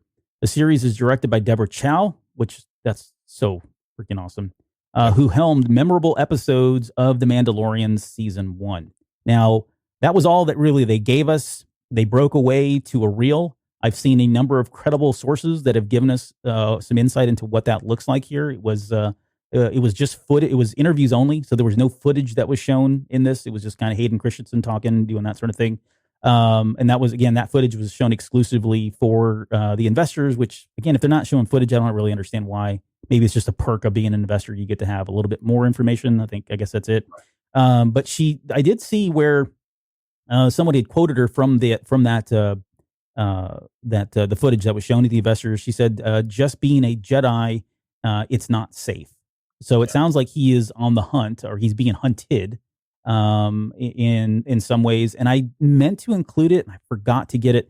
There was another one, I think, that Polygon did. It was either Polygon or another credible source, Hollywood Reporter. One of them had another line that spoke to someone saying that they were being chased on a water planet or something like that. We've talked about the series probably ad nauseum at this point, but everything old is new again.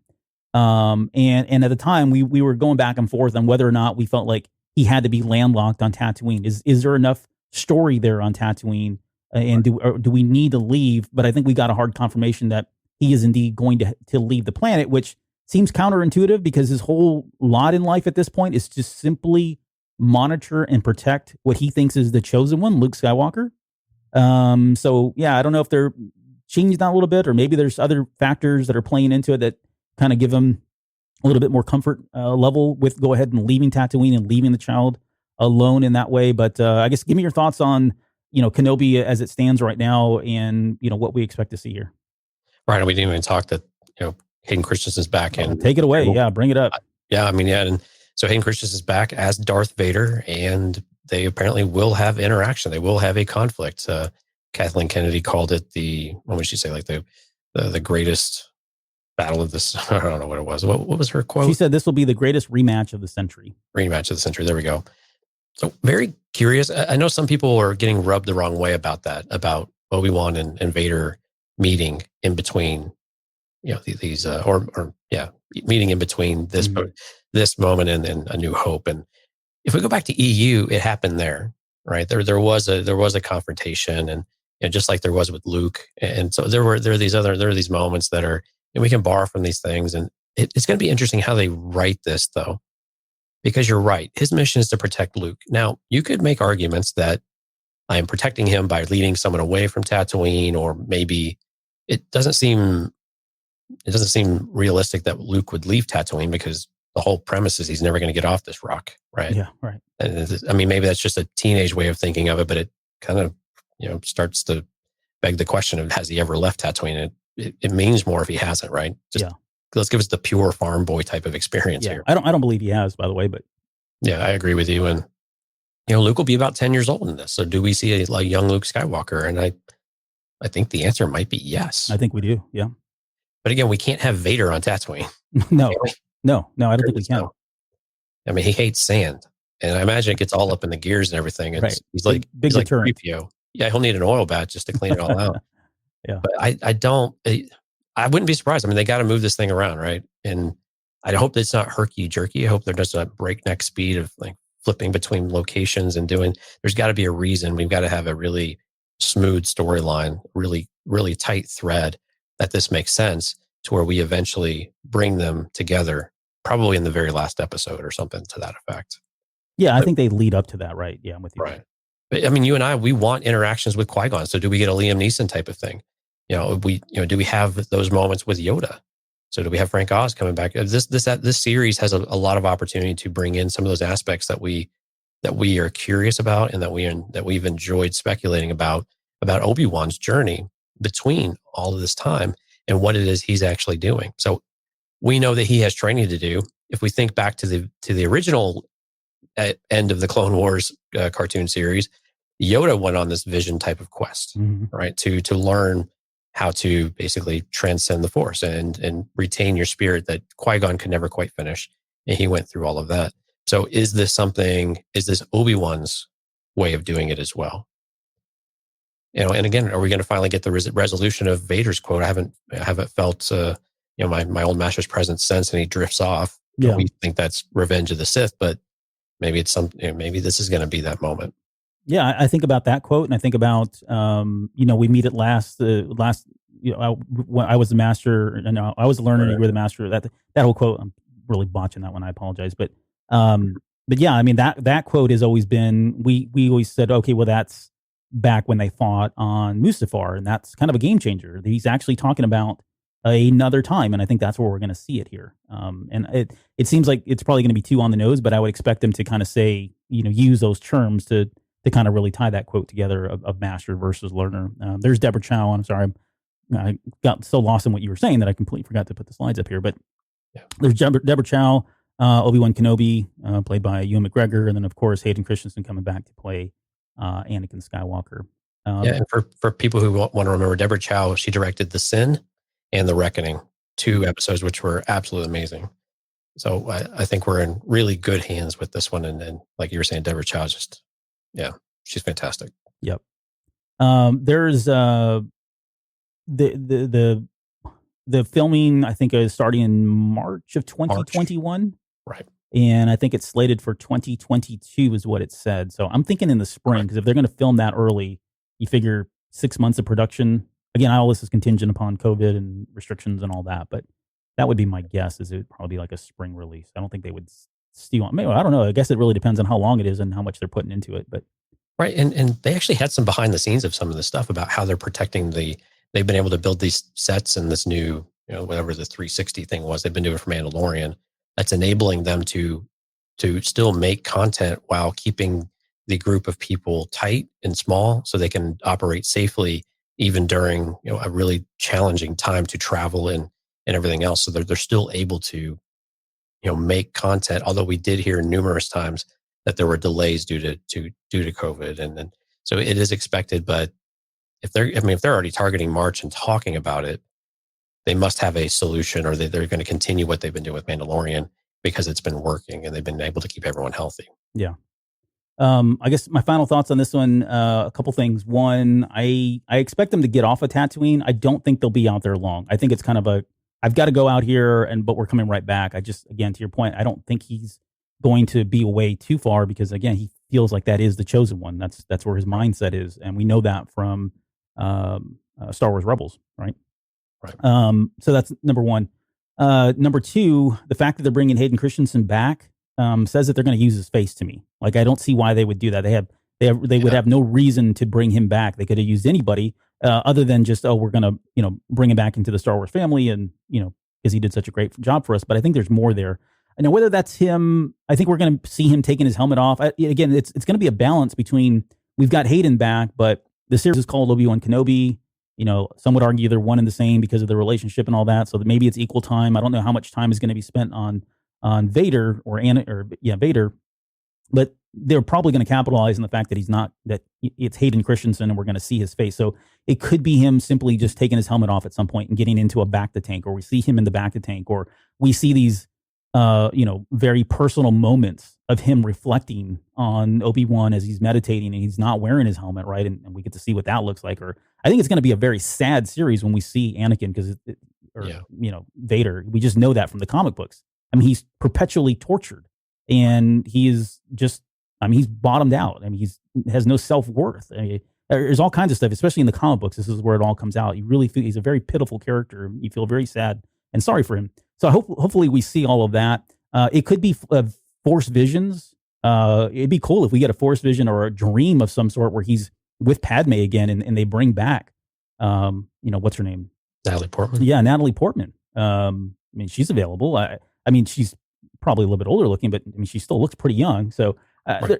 The idea that I guess all I'd say is it's Hayden Christensen. We have his face. There's a lot of possibilities to take advantage of that, but it is that balance between how much is too much of showing Vader or Anakin versus focusing on our main character, which is Obi-Wan Kenobi. Right. So let me make one statement and then kind of pose one thing to you. So one, yeah, I definitely want to see if we get Vader's face.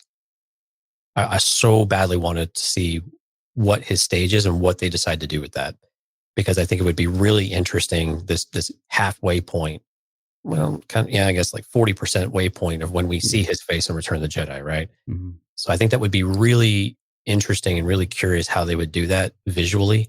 And again, I'm with you. I think we will get some maybe odd shots, but we will get a reveal of the face at some point.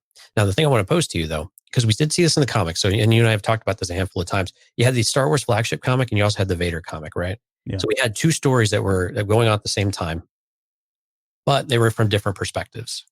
Is it possible that we get mostly Obi-Wan with a little Vader, thrown into the mix, and then maybe at some point we get a Vader limited series with maybe not Obi-Wan, but something else? But is this something that maybe we take from the comics and we shift that perspective a little bit, either during this timeline or when he's chasing Jedi or something like that? Is this something that may be a soft, feeling about how do people still feel about Vader on screen? We know they got really excited about Rogue One, but is this an opportunity to test the waters on that and perhaps keep Vader alive in our content? Yeah, if you'd asked me that question 5 years ago, I would have said, not really that interested. But given what Charles Soule did on those comics and the stories that he was presenting and just the amount of background that we just didn't know happened with Vader, it's a lot. It's very appealing. And I would actually be open to seeing that on live action. I think depending on how successful this goes, that could certainly play into it or factor into it as well. Again, once you bring Hayden Christensen back in, you've got a body who's not done anything for a number of years and suddenly is going to be thrust into this series. And, he's probably going to be available to do even, more after that if you want to. So I think it's possible. I would be interested again, only because of the comic books. But again, I would have not probably said that just a few years ago. So it would be cool. I would be open to that as well. Are we going to get James Earl Jones' voice in this series, you think? I don't know. He's starting to sound old. He is, And I say that with all due respect. But when we hear him, what's that? To be fair, he is. Yeah. I don't have his age right in front of me, but he's kind of an older gentleman now. And when you hear it's like Mark Hamill, right? Mark Hamill comes back and he tries his best to sound like a very young Luke. If you watched Forces of Destiny, there was an episode where he had to play himself as a young Luke Skywalker, and I say young Luke Skywalker from, I think, Return of the Jedi, maybe. I forget which episode it was.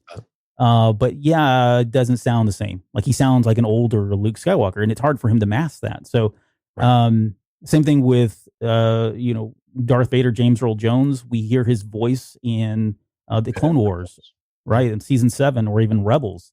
Doesn't sound exactly the same. You can tell he doesn't have that vigor in his voice, it's much deeper, slower paced. Even his line deliveries are very different, right? Right. So yeah, I don't know. I guess I think if you're Disney, you probably do it because people are, a lot of people aren't going to care like we do. But I think if it's really noticeable, then there are a lot of people that do great Vader impersonations. So, right. Yeah, maybe you just go down that route. So I don't know if that's blasphemy. Hopefully it's not, but that's well, I mean, if Vader's gonna stay alive, I mean, it's gonna have to happen at some point. Yeah. So you're right. I mean, start casting that now and see you've got this fail-safe. I mean, heaven forbid something happens to him, but right. Life is life. Andor. Oh boy, Andor. Okay, so this is the one I'm most excited about. So Andor, a tense, nail-biting spy thriller created by Tony Gilroy, is set to arrive on Disney Plus in 2022. Diego Luna, reprising the role of rebel spy Cassian Andor from Rogue One, will be joined by a fantastic crew cast that includes Stellan Skarsgård, Adria Arjona, Fiona Shaw, Denise Gow, Kyle Soller, and Genevieve O'Reilly as Mon Mothma, which that was like, I did a woohoo kind of thing when that happened, because she's coming back for that. And these are all those characters. We don't have a lot of information on who's who in this. I think there were some things that we can probably dig out of the stills and make some assumptions and speculate certainly on. But Mon Mothma the production kicks off in just 3 weeks ago in London, so this is well under production. We did get to see the BTS on this one. I said it in the chat while we were doing this. Diego Luna is such a champion for this show. Like he's one of the executive producers. He's listed as that, so he's got he's vested in this in a lot of ways. So that's pretty exciting that you got somebody who's starring that role and has all his money behind it. You would think he's going to put his best foot forward, but he's just a really grounded kind of a person, and is a huge fan of Star Wars, and I say that really sincerely. So you can't help but be excited. Right, when you hear him talk about it, you just can't help but just like be on you just can't stop listening to it. You just want to hear more and more of that genuine love for it. Yeah. I certainly genuinely loves the project here. There's a couple of things that I want to, I'm hoping to get out of the series. Again, we didn't really get a whole lot, but even with the stills and production stuff that I'm showing here, I've got some of the concept art that was shown. But, I hope the idea of Fulcrum, I think we're going to get that officially now. We know Ahsoka Tano was that, but before that it was Cassian Andor. And then I think what was the novel for where we got a little bit of Fulcrum? Dang it, I'm trying to think of the name. With Saw Gerrera, we had the daughter. Oh, I can't remember. I'm drawing a blank. I'm sorry. The Rogue One novel? Yeah, it was a Rogue One novel. Yeah. Anyways, dang it, I can't. Resistance Rising, Rebel Rising. Rebel Rising. Yes. Thank you. There you go. I'll take Jim J. Bullock for the block.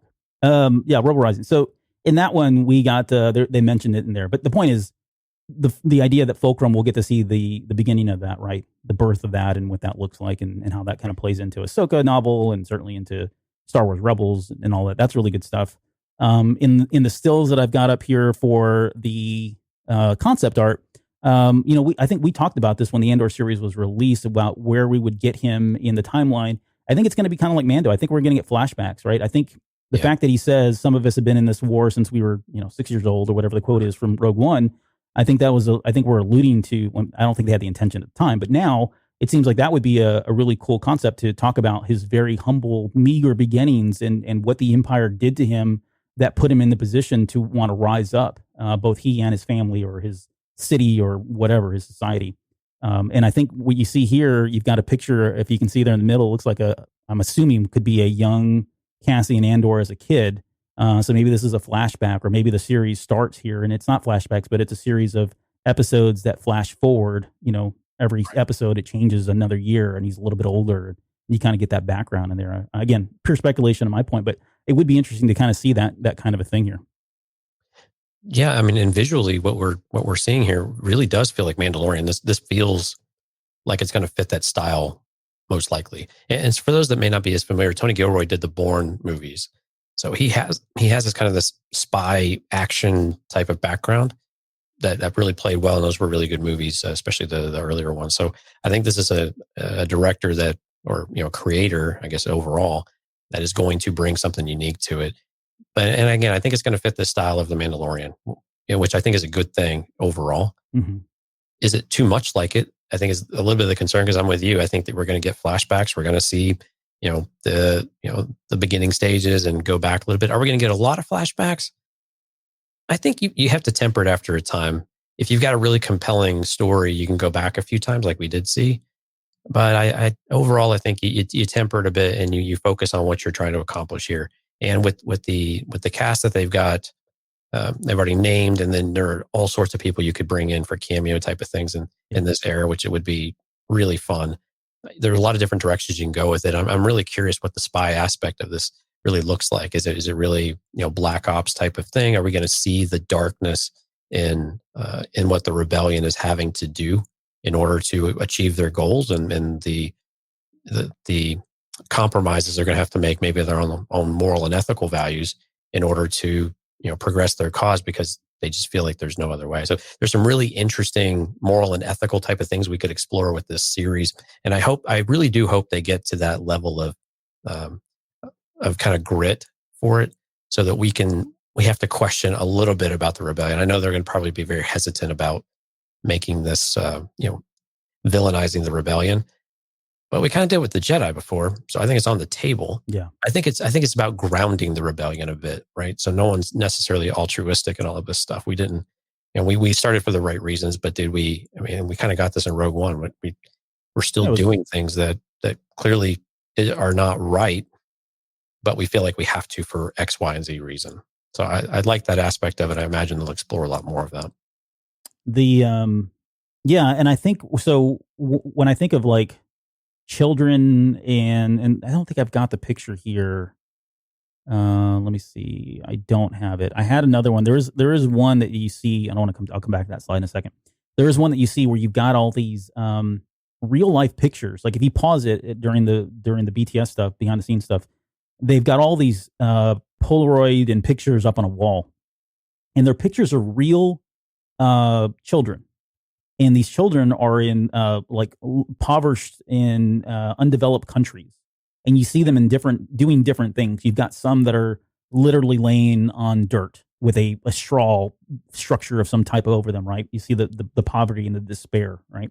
And then there's another picture where you've got these kids that are playing, I think, soccer, and they've got makeshift goals, and again, living in abject poverty, so to speak, right? And when I see those pictures, a lot of them look like they were from these war-torn countries. Right. And I think one of the more compelling aspects of that from a story perspective, and how I think it could fit into Star Wars, would be to have a Cassian Andor and his family. And again, I'm making assumptions that he had a sister here based on the characters. I think there's some speculation as to whether or not he had a sister. She probably dies in this series, or a brother. Maybe he loses his parents, right? Well, all that. But the idea that you've got kids that are being thrust into the war, and they're being asked to suddenly do things that are morally what's the word? Unethical, I guess, right? Right. Maybe they are murdering people, or they're sneaking in and doing these espionage things, and they're putting kids at risk because they have nothing else to do, right? You think about these war-torn countries, and you see kids running around with AK-47s, and they're being almost radicalized at a really young age. And again, it's to your point, they got to be real careful, because I don't think they want to necessarily paint the rebellion in that light, but there are aspects of it with Saw Gerrera, right? We know that was a branch of the rebels that took off and diverted from the principles and became more radicalized and became more terrorist minded in terms of how they were going about their objectives. And if it's just the Empire, then who cares, right? Everybody hates the Empire, so it's probably okay. Right. But that idea of it being him sneaking in and doing these things because he's being ordered to, and all that, I think is kind of compelling. And it certainly would be more gritty. It certainly would be darker. That's kind of what I'm hoping for in this series. And I touched on it, with somebody like Saw Gerrera, but I mean, man, you've got so many characters in this era that you could touch on. I'll throw the names out there because we're really getting short on time here, but you've got Leia, you've got Bail Organa, you've got Admiral Akbar, Harrison Dula. We talked about Saw Gerrera, Holdo as well. A young Holdo could be somewhere floating around this, a way to give her some screen time. Captain Antilles that they've talked about a number of times that we've never really seen. You've got Tarkin, you've got Krennic.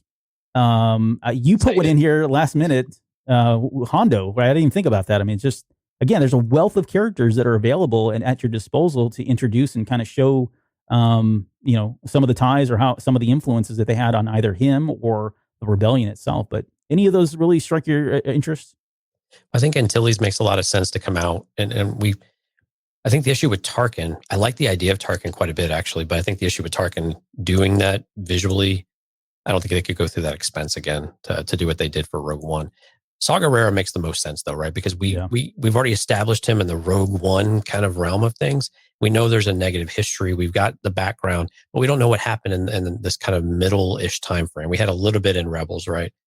But we still, I think we would want to see that back on screen. And of course, Force Breaker wasn't mentioned at all in the presentation. And again, I think it maybe be more of a cameo type of appearance. But I think it would be really great to see live action, to be able to see what that abject difference is between the rebellion and what Saw Gerrera believes from a rebellion aspect of it, right? That's more militarized. But I think you're right on the money, though. We've seen a lot of pictures in these war-torn countries with kids running around and they're just destroyed, and they have to pick up arms. They have to pick up the cause because they just live it every day. You don't have a choice.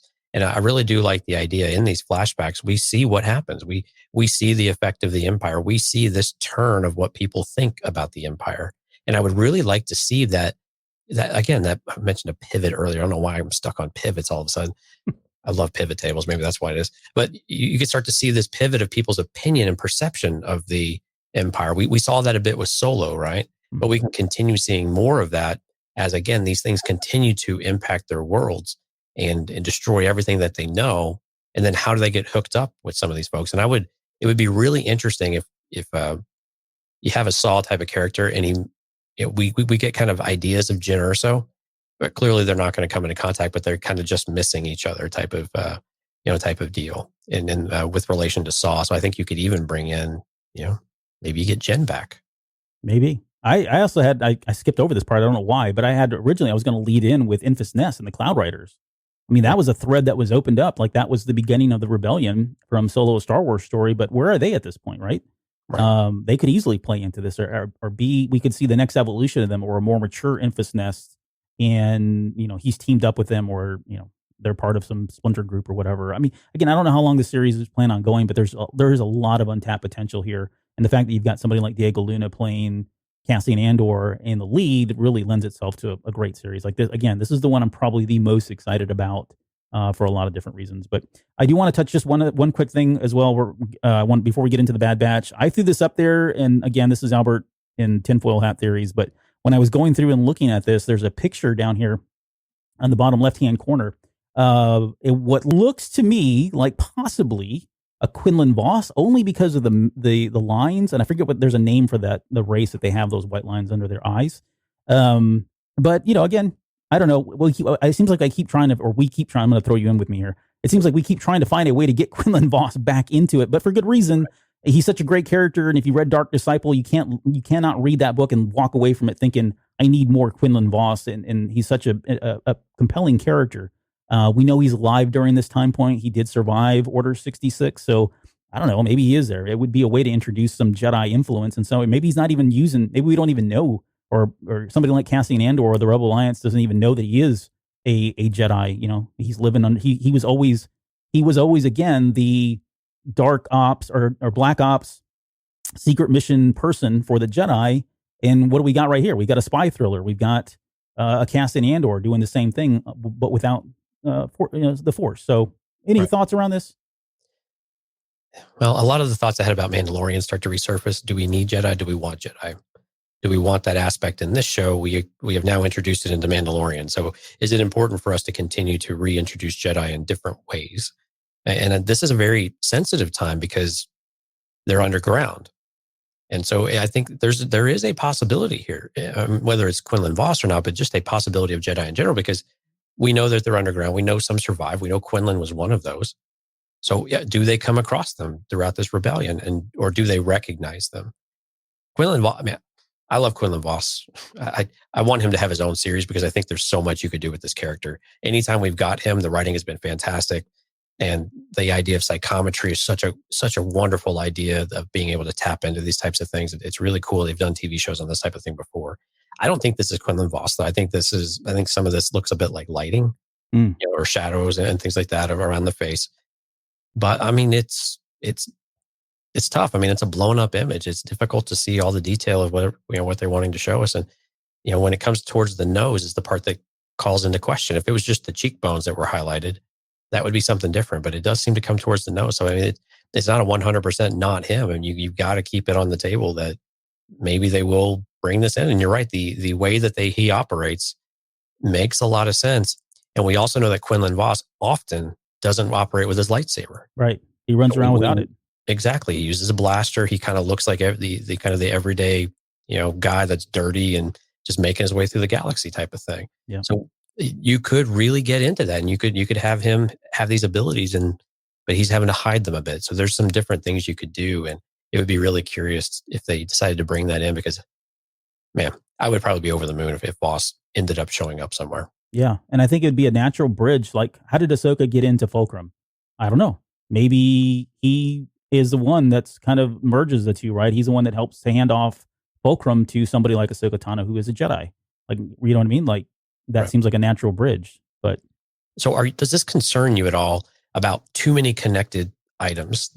We're connecting the dots again. Where everything is touching everything else. We had this concern a while back that was just we're filling in all the gaps. We're drawing all the lines. There's not a lot of ambiguity and question anymore. Is this continuing that trend where we're going to regret this at some point? I think if he I don't have any concerns with it, because if they're going to follow the recipe of the Marvel U, they're done that. I mean, they've already done it to a great extent. It's all connected. And I think right. they've proven that you can do it, and you can do it safely, and you can do it constructively and do it effectively. And I think if I'm Lucasfilm and Disney and I want to model it after that, then what's the harm? I mean, until proven wrong, this seems like it would make sense, and certainly is a far cry from where we were with the sequel trilogy. So why not at least try it? But I get it. I mean, that was one of the problems I had with the EU. Like, everybody knew everybody, and everybody worked at Jabba's palace at some point, or worked for Jabba in some way, and everyone had been to Tatooine. Everyone had been to Coruscant. I mean, it was just like, it's so familiar that it was kind of like, really? It felt like a stretch. So I don't feel like it's there yet with the canon stuff post Disney, but I see the potential there. There's some risk there, I think, for sure. Okay. There's some stills. Again, we don't really have a lot, so we're just going to show them quickly. I don't know, whatever he's doing here. He's walking on a platform. There's lightning going off, or an explosion of some sort. There's obviously some planning going on here with the Rebel Alliance. That guy looked like a Luke Skywalker, but it's obviously not him, because this is before he was born. But I looked at that and I was like, hey, that looks like Mark Hamill there. Right. It's a uniform for the folks on the podcast, so they're around a table. These are production or concept arts that we're seeing in the vein of what we see at the end of Mandalorian. Yeah, they've got one where him and this female character, again, I don't know, a fellow spy, maybe a relative, who knows, sitting there huddled up, I guess, with their backs up against a rock with incoming TIE fighters. Looks like they're hiding. Maybe they're being chased or pursued. The next one, they're on a speeder bike. Looks like a swoop or a Skype of some sort. Right. But and then they got another guy in the back who's got green hair. I don't know if that was intentional. I guess Cassian's looks a little gray there too, so maybe it's just the coloring. But they're fleeing in a hurry, and he's firing behind himself. This other gentleman here. This one's cool. Venator Star Destroyer ship, which I don't know what's going on here. What are your I mean, this gets your blood boiling, I'm sure, but what's going on there? Yeah, right. So we've got the Republic era Star Destroyer types on its side, and it looks like it's being disassembled. So this is probably I think we've got one in the background too that we just shop or some sort. It kind of seems like it, yeah. I mean, we saw this with the latest Mandalorian episode where we got a little background of what they're doing with stuff right after. What happens when you refresh all of your military equipment, and this makes a lot of sense. So this is I think this is one of these planets where maybe like a prison type of thing, or these camps of what we're seeing with the Empire. We start to see what the Empire is really all about and what they're doing and how they're subjugating people and putting them into servitude. And again, this looks like they're disassembling a ship, and I start thinking, I start thinking Ready Player One, to be honest with you, Albert, where I start to think we take this apart and then we build housing out of it to house the people. So at least they have shelter, but it's like the bare minimum of what they have. Right. It kind of reminded me a little bit of Ready Player One in that regard. We just make these makeshift homes that could collapse at any moment. And so, but it was really cool. I mean, it's on its side. It's propped up with some supports and everything, and they're pulling it apart. I mean, it makes sense. You got to tear this stuff down if it's irrelevant or if it was damaged or whatnot. But I wonder if this is like, you think about the rebellion and they started with absolutely almost nothing. Is this are we showing where they got, like, they went out and salvaged all of these parts to build ships just at the very beginning, right before they actually had the funding that they had to start buying X-wing fighters and what would, the Y-wings and all of that. They had to start somewhere. And so maybe they started very modestly by, piecemealing these ships together, kind of like what was it? Was it Enfys Nest Group that had the ships that were compiled of all these different former? No. It was the pirates in Resistance. Remember that? Yep. Same kind of concept where they didn't have a lot. So they just took all these different parts from old Empire ships because the Empire was no longer around and rebuilt their stuff. Maybe it's the same concept here, only they're using the other Republic ships and stuff. But yeah, it's certainly intriguing. Caught my eye. I was like, whoa, what's going on in this picture here? Really cool visual at the very least. Yeah. And then I think this is the last one with Cassian Andor. There's one more after this, but he's, I don't know, leaving in a hurry in some kind of a very small personal vehicle. The windshield's blown out. He looks like he's been battered again. This is all kind of suggesting of like an A-wing type of ship. Yeah, or maybe a speeder of some sort. But it's just weird that it's got a cockpit like that. Nothing that looks familiar to me, at least right off the rack, first sight. This looks like Imperial to me. It does. And I'm wondering if this is, so this would be kind of cool if we see the transition from clone to stormtrooper, because these do look like pods of like training pods, because there appears to be a screen in there from what little we can see. And again, this is concept art, but there's some detention droids floating around of all things. So, we can't see anybody in these pods, but there are a bunch of them all over the place. So my speculation there is a stormtrooper type of training programs. Yep. And then this is the final image. It's just him looking. He's got some stormtroopers that are chasing him. Looks like he's about to turn around and pop them. Right. I think that's the official term. Glamour shot. Okay. The final one that was presented, and again, the only reason I picked the order in which I picked them in was because this is where I felt like we had the most stuff to talk about. So we went from the least amount of stuff to the most amount of stuff. But we're not going to dig into this like this. There's so much footage here in that 60-second clip or whatever it was that we're not going to break this down frame by frame. But this is the Bad Batch, and the Bad Batch is this is a series follows the elite and experimental clones of the Bad Batch, first introduced in the Clone Wars, as they find their way in a rapidly changing galaxy in the immediate aftermath of the Clone Wars. Members of the Bad Batch, a unique squad of clones who vary genetically from the brothers in the Clone Army, each possess a singular, exceptional skill which makes them extraordinary effective soldiers and a formidable crew. In the post-Clone War era, they will take on daring mercenary missions as they struggle to stay afloat and find new purpose. And I think that's the key word there, find new purpose. Because when I saw this, there was a lot of things that made me scratch my head, like, what is going on? It's a little bit different than I think what we originally speculated on where the Bad Batch would go at this point at the end of season 7. First off, out of the gate, I mean, the animation looks amazing. It looks like the same graphics engine that they were using for season 7 of the Clone Wars, which I thought was awesome. Like crisp, bright, high frame rates. The animation was amazing. Great lighting. The lighting, again, that was like a step above what we saw even in the final seasons of the original Clone Wars series. It just took it to the next level, I think. We, of course, saw Echo in here. Yes. Which we know. We knew he was going to get adopted into that. And that's, again, I want to tell it hard because we said that long ago when we were talking about the speculation shows or the unfinished cuts several years ago when we were talking about that before even season 7 had come out. we were speculating that Echo would become a part of the Bad Batch, and it's great to see that he is there. He's finally found company and people that are, I'm going to call them oddballs, because that's essentially what he is now. He's an oddball clone at this point. But early on, I guess as the trailer was going on, we'll start cycling through some of these images. It looks like there's a scene in there where they're next to Tarkin, and Tarkin seems to be praising them.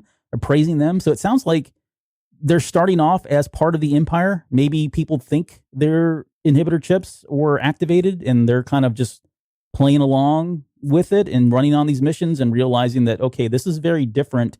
And eventually my gut tells me that they're going to get away from that somehow and detach themselves. Well, my gut, I think we see them clearly fighting other clone troopers in here. Maybe. Well, you tell me. So what are your thoughts? Where does this series start, and where do you think it ends up at? There were a lot of interesting cuts to make it look like they're fighting one another. I question if that's just editing. It feels a lot like editing. So I think we're going to start. I think we're going to start before Order 66, of course. And I think we're going to find. My guess again is that we're again going to find that they don't have an inhibitor chip. That's my speculation. I think it makes it more interesting if they don't, and then we can explain why that might be the case. But like the little teaser says, this is going to be this transition point. It was so cool seeing Order 66 from the outside view. It was wonderful. I loved seeing out the Emperor's face, and this it was the same voice actor as well. So it was fantastic. But we're going to see the struggle of what do they need to do, and I have a feeling that they'll still be in service for a while, but maybe the Empire is already, they know that they're a threat. And so the Empire is going to say, okay, these are the groups that, much like the Jedi, these are the ones that we need to attack, we need to take out. So are they going to be hunted by, the remnants of the Republic and now the beginnings of the Empire to where they would be fighting clones? And that makes a lot of sense that they could be doing that at some point. But again, I think some of it, they're probably fighting with the clones for a while. Yeah, I think so too. I think they start to feel like, okay, something stinks here. This isn't the same. This is not the same clone army. These aren't my same brothers. Whether it's an immediate acknowledgement that the chips have changed them in a lot of ways, and they can't understand why that's occurred, or they are starting to phase out the clones, right? I mean, maybe we get some of that transition where they're phasing out the clones and bringing in people, and these people are really, really bad people, not at all what they grew up with, or grew up around. Well, it'd be interesting if the clones themselves recognize that the Bad Batch are the ones out of place. Yeah, right. Like they're not really following protocol, and then they want to court martial and all and go through that, and that's what starts to that's the divide that we kind of kick off with. Yeah, this was an interesting shot here. Sorry, I'm jumping way too fast here. There's this character it almost looks like a wolf of some sort, like wolf face. I don't know. He's got fangs and a bum eye. But yeah, he's got like this whip that looks like a lightsaber whip of some sort. Maybe not. I mean, it seems like it would hurt. You know what this reminded me of, Albert? What's that? Thundercats. Yeah, that's right. It does. Chitara's boyfriend. Chitara. Well, I don't think she had a staff. I forgot what the dude. Chitara had a staff. Yeah, but he had the Lino, Panthro, Chitara, Tigra. Yes. Yeah. Was that right? Yes. But look at the very end. It's got the three little things with the balls at the end of it. It just reminded me of that. Yeah, I bet you there's some kind of homage there. It looks like an old weapon, though, an ancient weapon of some sort. So yeah, it does. It looks like they're getting into that. Sidebar complete. Yep. Let's see what else we got. This at first viewing, I was like, oh, this is Coruscant, not Coruscant. No. At least not that I remember. This looks like a Star Wars Russian city of some sort, but it's a bustling city. Again, we're just gonna sift through these because I mean these clips were so short, like you really couldn't gather what the heck was going on. With the exception of this one, because this was the one where they showed it, and I should have got the other one where they actually showed him saying the Galactic Republic, right? So this is Emperor Palpatine. So, like to your point, I think we're going to see the this is, to me, says this is the very beginning of the series, and we're going to see that transition, or when Order 66 happens, and I think these guys are going to get caught off guard, like what the heck's going on here? Why is everybody falling in line with what's happening? Does nobody else know? Okay, so here's one. That I think, I don't know if I can say this or not, because it's probably spoiler, and it's unconfirmed. The guy there standing in the middle, I think I have it on good word from credible sources, and it's out on the internet if you want to go look for it, is pretty significant. So let's just leave it at that. So and this person will play a role a little bit later, but I can't say any more than that because we don't do spoilers on here. But I put that in there for now. This one was confirmed. This is Fennec Shan. So cool that we're getting to see her. Yeah, very young Fennec Shan, right? Yeah, absolutely. So this is pretty exciting. I like, and Ming-Na Wen is actually, I think she's a little bit older. I think she's in her 50s, if I'm not mistaken. So from a age timeline, real life timeline, this makes sense, I think, in terms of where she is around now. But yeah, I mean, this is great. Again, the fact that it's Filoni, everybody gets used at some point, and they are connected, and there are no just one-off character types and stuff. So even though she may not have a whole lot going on right now in The Mandalorian, although to be fair, she's only been in 2 episodes, but she seems like she's going to play heavily into the Bad Batch, and I wonder where, if there's some part of her that, because she fought along clones, and I'm assuming that she's a good guy here, and that she did team up with the Bad Batch, and so she's got a respect for the clones, and she's got to see somebody like Boba Fett and go, wow, this is the son of where, who spawned, or his father spawned the people that I fought with and were teamed up with at one point. I think there's a really cool dynamic there. I don't know what that's going to look like, but hopefully we see it in both series, whether it's a Boba Fett, or I'm sorry, whether it's the Mandalorian series and or the Bad Batch. Let's see. What else do I got here? There's this shot here. This is where, again, I think this is an earlier post Order 66, where they're still fighting alongside the clone, or the clones that have switched sides here. But definitely looks like a battle of some sort. There's not really a whole lot going on that we can picture. Right. Looks like Wrecker here is getting attacked by some kind of a alien with tentacles of some sort. I thought it was a Rathgar at first, but I don't think it's a Rathgar. It doesn't look like one. Yeah, it kind of Sarlacc-ish. It's tough because we're straight above it. Yeah, but here's the picture of Tarkin. Yep. And Tarkin makes that comment about, I forget now. He's just basically, he says that they did a good job. He's, acknowledging their services right. in some way. So again, they're probably still working and operating under like a Tarkin and the Galactic Empire. This was again early on. So I think what we saw was probably first 3-4 episodes at most, if that. I don't think we saw anything later on. Right. And this might be the moment where he sends them on their next mission, but it's really their termination mission. Yeah. Oh, yeah. Good point. And that's kind of it as far as the stills. Anyone else you want to see in this series? Anybody that we've missed? I mean, honestly, we could spend a lot of time because this is a pretty pivotal point in the timeline. There's a lot of people still around. Yeah. I think, and again, if we're talking clones, then whoever D. Bradley Baker is going to be, we got to have him back. It'd be really cool to see some of the clones that we've been familiar with over the years. I mean, are we going to see a Rex? Probably not. Might they cross paths at some point? It seems entirely possible, right? Mm-hmm. And we know that they used to work with Cody. So does Cody work into the story at all? I mean, that seems to make sense that he was the connection into the rest of the army. So that makes a lot of sense that maybe we'll see some more Commander Cody, which would all be, also be awesome as well. Beyond that, I mean, yeah, I don't know. Who do they come across is the question. I mean, they could explore again characters that are alive, and maybe we get a glimpse of them, and then we set this up for something else, in another era, another piece of content, or it's just hey, we acknowledge that they're still alive when we get these little tidbits that, maybe some Jedi or whatnot are still around. And I mean, we've even got content from, like Jedi Fallen Order and some of those types of things as well, right? Yeah. There's definitely. And even Kanan. I mean, so does he come across Kanan? That type of thing. Yeah.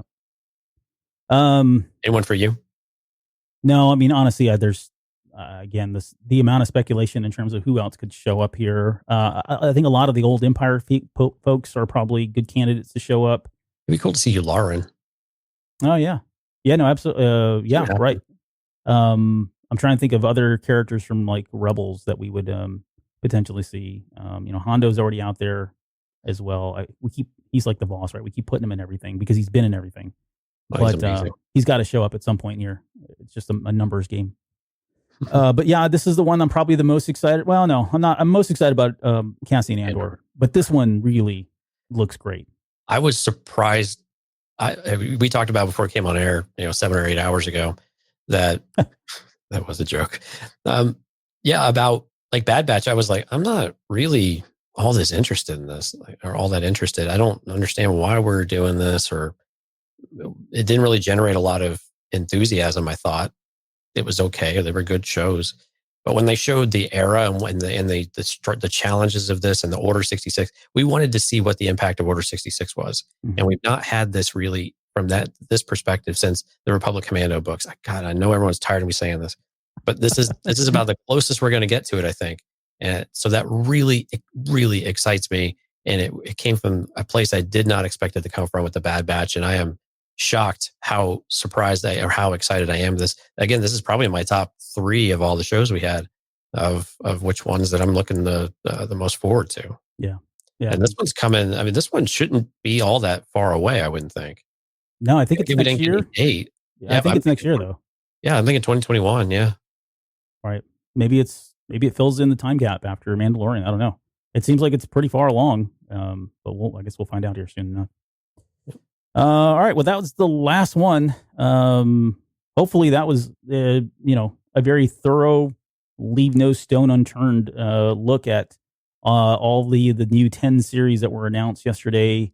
I think to sum up, I mean, this is a lot of Star Wars content, right? And I put in the notes here, we're going to need a bigger boat. Like I'm still trying to wrap my head around how we're going to cover this. Now, hopefully, like you said, it's staggered and we're not having to fight for, time to do this, or we're going to just have to amp up the number of shows that we do or something. But I mean, what a time to be alive. I mean, it's like, again, we talked about this earlier when Disney took over and we had, a couple movies in flight and we had TV shows and cartoons, and we were thinking, wow, this is a great, look at all the Star Wars content. It just feels like there's even more now, but I don't feel uneasy about it. Kind of like is kind of like you're feeling. So I'm pretty excited about it. I mean, there's a lot of stuff here to talk about. I think it's going to really open up a lot of doors. It seems like there's content for just about every demographic that you can think of and every level of Star Wars interest out there, which is really exciting. I mean, it's all going to bode well for the series and for the lore and the stuff that we really appreciate and like to dig our teeth into. I agree. And having a centralized platform like Disney Plus really establishes how we can manage the content better overall. It feels more as if it's all in one shop.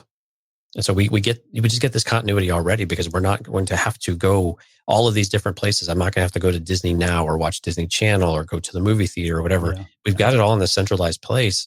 And even with the theatrical releases that they've talked about, we already know that they're going to do a simultaneous release with Raya with Disney Premier Access, Disney Plus Premier Access, right? So we have this template that they're trying to set, and we know how successful Mulan was in this environment. So we have these other opportunities now. We're expanding what it means to watch movies as well, but we've got this unified platform that can just bring it all together, and we can manage the content so well. We can stagger it. We can make sure it makes sense. We get the right gaps between things to set things up, but then come back to them and all of that. Yeah. And see what works and see where we want to move things. And I'm really excited for what we're doing. And I'm not worried about oversaturation at this point. It is a lot, but we've seen a lot of dates push out. And the cool thing about this is they can move these things around because they were so ambiguous with what the timing range was. So we don't have to worry about some of that. We can just worry about when should it fit? When does it make sense to fit? And I'm really enthusiastic about what that might mean for Star Wars. And really finally ushering in a true new era of Star Wars for us. Yes, absolutely. All right, before we get out of here, you've got somebody we want to acknowledge, I think, one of our Patreon members. Yeah, Fisto Fury came in big for us and had a very generous donation for us. So we just want to call him out and just say thank you. We appreciate everyone, Patreon members, Discord folks, everyone that listens. You guys kind of make it worthwhile for us, and we were super excited to do this. And we just like talking Star Wars, and we love the interaction we have with you guys. And but Fisto Fury, special thanks to you for what you want to do or for what you did for us, and we really do appreciate that. Yeah, thank you for doing that. Very generous, very kind, and we're very humbled by it. So appreciate that. Okay, before we go, just a reminder: we'll be back here in 2 days. I think we'll do it all again because we've got Mando to talk about. We had an episode earlier this morning. I know you've had a chance to see it. I've seen it twice now. Started working on the show notes. I'm not done yet, but we're getting there. But yeah, we'll be talking about The Mandalorian Chapter 15 here on Sunday night. So you join us, please, there 9 p.m. Central, and we'll break that down ad nauseum. And then also, if you guys like what you're hearing and seeing, please subscribe to the YouTube channel, like us on all our social media platforms, like this video. And if you got comments or feedback, please drop them in the comment section below here on YouTube. So I think with that, any final words before we get out of here? No, if you want to chat with us as well, heirloommedia.com/Discord. And we're all there, and there's a lot of activity right now, a lot of excitement. Yeah, absolutely. Okay, we're going to get out of here. We'll see you guys here in 2 days to talk Mandalorian.